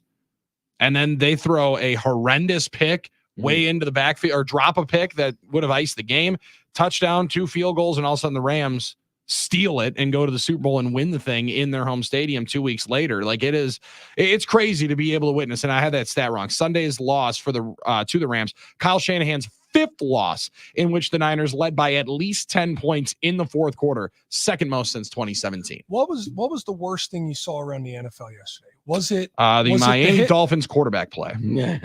That was the most insulting thing. I was going to say, out of everything, yeah, but they got backups, man. See, I told you backup quarterback wasn't so easy. Was it the hit in New Orleans on Devontae Smith? Was it the non-pass interference called in the Falcons-Chiefs game that would have given the Falcons most likely a victory, at least the ball on the 1-yard line? Or was it Mike McCarthy choosing not to kick 2 extra points that would have ensured a chance to tie the game? Yeah, I think it might have been the pass interference that was called on Trent McDuffie on that drive that gave the Falcons a first down inside Kansas City territory. See, they don't talk about that one. They don't talk about that one. No. I would probably say the extra points from Mike. However, people are so in on that. You want to know before the drive starts if you need the 2-point, or try to know if you need the 2-point conversion early. I want to keep myself in the game. I want to keep myself in the game and keep it a 1-possession game instead. Yeah. I never understood. Since when do we have to win the game on the first 2-point conversion? Can't you just get to the 2-point conversion before you do it? Yeah. I mean, it's one of those things, the percentages, but you know, I'll tell you why the percentages are wrong, Erman. I'll tell you why the percentages are wrong. Go ahead. Because it's a win percentage based off of getting it or not getting it, right? It's a win percentage based off of that. Either way, they're miraculous comebacks. Who cares about you have to get yourself to that spot before you can do it. And why would the win percentage be higher? Because you're getting 2 points instead of 1. Right. It's a stupid way to look at analytics. And the Buccaneers, how about they came on late night yesterday after all the hype they had? So that was another thing. So and the New York Giants, it won. Dude, Malik Neighbors is just unconscious. He's good, man. Guy is so good. And Daniel Jones is doing the right thing. He's saying, all right, I'm either going to get cut or I'm going to throw the ball to Malik Neighbors every time. And you know what? It might save him. Yeah, if you got him on fantasy, it's a good volume guy to have. Yeah, it just might save you if you're Daniel Jones throwing it to Malik Neighbors. 414-799-1973. All right, we'll round third, head for home. We'll hand it off to Mike Heller as well. It's 9 to noon. Kuhn, Billy, and Armin stay wide on the game.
I love that 3 for 3, 3 picks for X, and he does it to you again. Got to imagine the 29 shirts are going to start flying off the Packer Pro Shop shelves because he is a fun player to watch. A lot of fun in the post game. Caught on the mic, guys, last week saying he wants 7. Well, he's almost halfway there. And if you just go for the first 7 weeks of the pick, each of the first 7 weeks, and get that number right out of the gate, Xavier, we'd be okay with that one too. But it is wild, John. You said it since Nick Collins. You haven't seen a safety like this in Green Bay. But just the immediate returns on the investment, fascinating to be able to see. A guy last year with the New York Giants played every single snap of football. They desperately wanted him, couldn't keep him. They didn't desperately want Saquon Barkley, but John Mara did. He said, I'm not going to sleep if he goes to Philadelphia. Well, a lot of insomnia for John Mara because we thank the New York Football Giants for letting those two guys out the door because Xavier McKinney is a beautiful sight in green and gold. Stud. That's all you can say about him so far. Absolute stud. Comes with a captain's patch as well. So, I mean, floppy sleeves, all around great player, great player, great leader, great locker room guy, everything you could imagine. When you go out in free agency, you get the good ones. You're shopping off of other people's generally bargain basement stuff. Yeah, they're scraps. And you got to pay when you go in free agency, you got to pay more money for other teams, whatever reason didn't work. And Xavier McKinney and Josh Jacobs have been absolute incredible buys. They did their due diligence on the two players, what they came with, what they were going to be, and they knocked it out of the park with both of them. Yeah, I mean, no doubt about it. They're getting the return there. Looks like a great addition. You mentioned Bill yesterday. Love the vibe of the floppy sleeves. Yeah, love the floppy sleeves. Guy. Just love looks that. good. I think that's coming back, a little bit in this league. A little bit. Garrett Wilson had it too. But no, he's been incredible. I wonder leadership-wise if he's having an impact on his fellow secondary mates. I've just felt something different in Jair. I mean, he's breaking the team down. He seems like he makes sense when he's talking. When I've heard him, it's just different. What, did he never make sense before? A lot of times he didn't. We love Jair for it, but he was on his own planet. Yeah, where you're trying to interpret it, you're like, what is the what does that exactly mean? I get what you're saying, Armin. Maybe there's something inside Jair. Maybe it was always there, but he's definitely locked in right now. I think he feels a little bit more. Listen, I'm not in the locker room. I don't know, but it's just a vibe I'm getting from what I'm hearing coming out of it. And the fact that he's broken the team down after wins 2 weeks in a row now. Is he that leader? Is he that guy? I like to think that, that is happening, and maybe X is having that influence on everybody. Maybe he's having the influence, or maybe they're all doing it to each other. It's a great vibe right now in that locker room. Yeah, so. I like that deal. I think everybody together. That's what Matt LaFleur said. Together. Get uptight. We're a family. Brock had a question for John. What is Preston Smith owe Rashawn Gary for wiping out his sack for lining up in the neutral zone? Rashawn looked unhappy, to say the least, actually led to Tennessee's first score there. My bad, bro. Yeah, sorry, bub. Sorry, man. I apologize. He ain't buying him a dinner or something just for the one mistake. No, I mean, guys want to get sacks. I don't blame him. I mean, Rashawn wants to get sacks because he knows he'll be judged on that. But, these guys also know winning's important. And as long as they're playing well as a unit, they're going to help each other out. I'm sure they'll be satisfied. Mickey the Fitz, NicolaLaw.com talking text line, maybe the take of the day. Most disgusting thing in the NFL is how bad these officials are so far this season. We can't go a play or two without seeing a penalty. It's ridiculous, in my opinion. You guys that incensed by the officiating in the NFL so far this year? It's been herky-jerky. I would say there have been some ticky-tack calls I didn't think needed to be called. But all in all, I don't know. I'm going to have to wait until I get my seasoned report. Are penalties up, down, or the same? And generally, when we feel like they're up, they're just about the same. Yeah. Being over officiated is different than not thinking they're doing a good job. I mean, maybe they're over officiating and you see that many flags. It can be annoying to see the game stop that much, but doesn't mean the calls are necessarily wrong more often. But you did mention something about the pre-snap stuff, John. It seems like didn't you mention that yesterday? I think that, or maybe it was you, Billy. Someone did that. They seem to be nitpicking on the pre-snap stuff a little bit this year. Well, they made a point of emphasis. They wanted the tackles. They don't want that accordion offensive line look. They want the offensive tackles to be on the line of scrimmage. Lane Johnson got away with it for years, and they actually made him move up. In fact, he got called for it, I think, once or twice in our game down in Brazil. So they made that a point of emphasis. But honestly, the Packers games, they haven't been too bad. And most of the penalties I felt were legit. Now, where it was rough watching were 2 primetime games yesterday. Dallas's game was a brutal one, and I think they had Ron Torbert. The late game, that was a brutal one as well with the Chiefs and the Falcons. It was just a lot of penalties, and it really interrupted the play. Were they the right calls? More times than not, they were. So, hey, man, the team's got to clean it up. Yeah, at some point, I think the players ultimately end up cleaning it up. And, John, like it always is, it's the first 3 weeks of football. So many of these teams barely played in the preseason, so you're still getting your sea legs underneath you, and there's a whole lot of that. Let's wait till the halfway mark and see where the penalties really are at and see how different it ends up feeling. All right, that's a banner Monday show. We'll have all of our full report cards as to what we did in You Better You Bet, see if anybody is qualified for the playoffs coming up tomorrow. We'll also take a look at that Milwaukee Brewers team as well coming up tomorrow. Paul Wagner stopped by, talk some Crew as they almost with the greatest comeback in team history. Almost, but that Bill Hall beautiful bunt in 2004 still holds up with a 9-0 comeback. For John Kuhn, I'm Billy Schmidt, Armin Sari, and thanks to all the Nooners on the NicolateLaw.com talk and text line, and all of you for enjoying a Victory Chicken Monday with us. Serve it up hot and fresh. We'll be back tomorrow and try to be better 9 to noon on the game.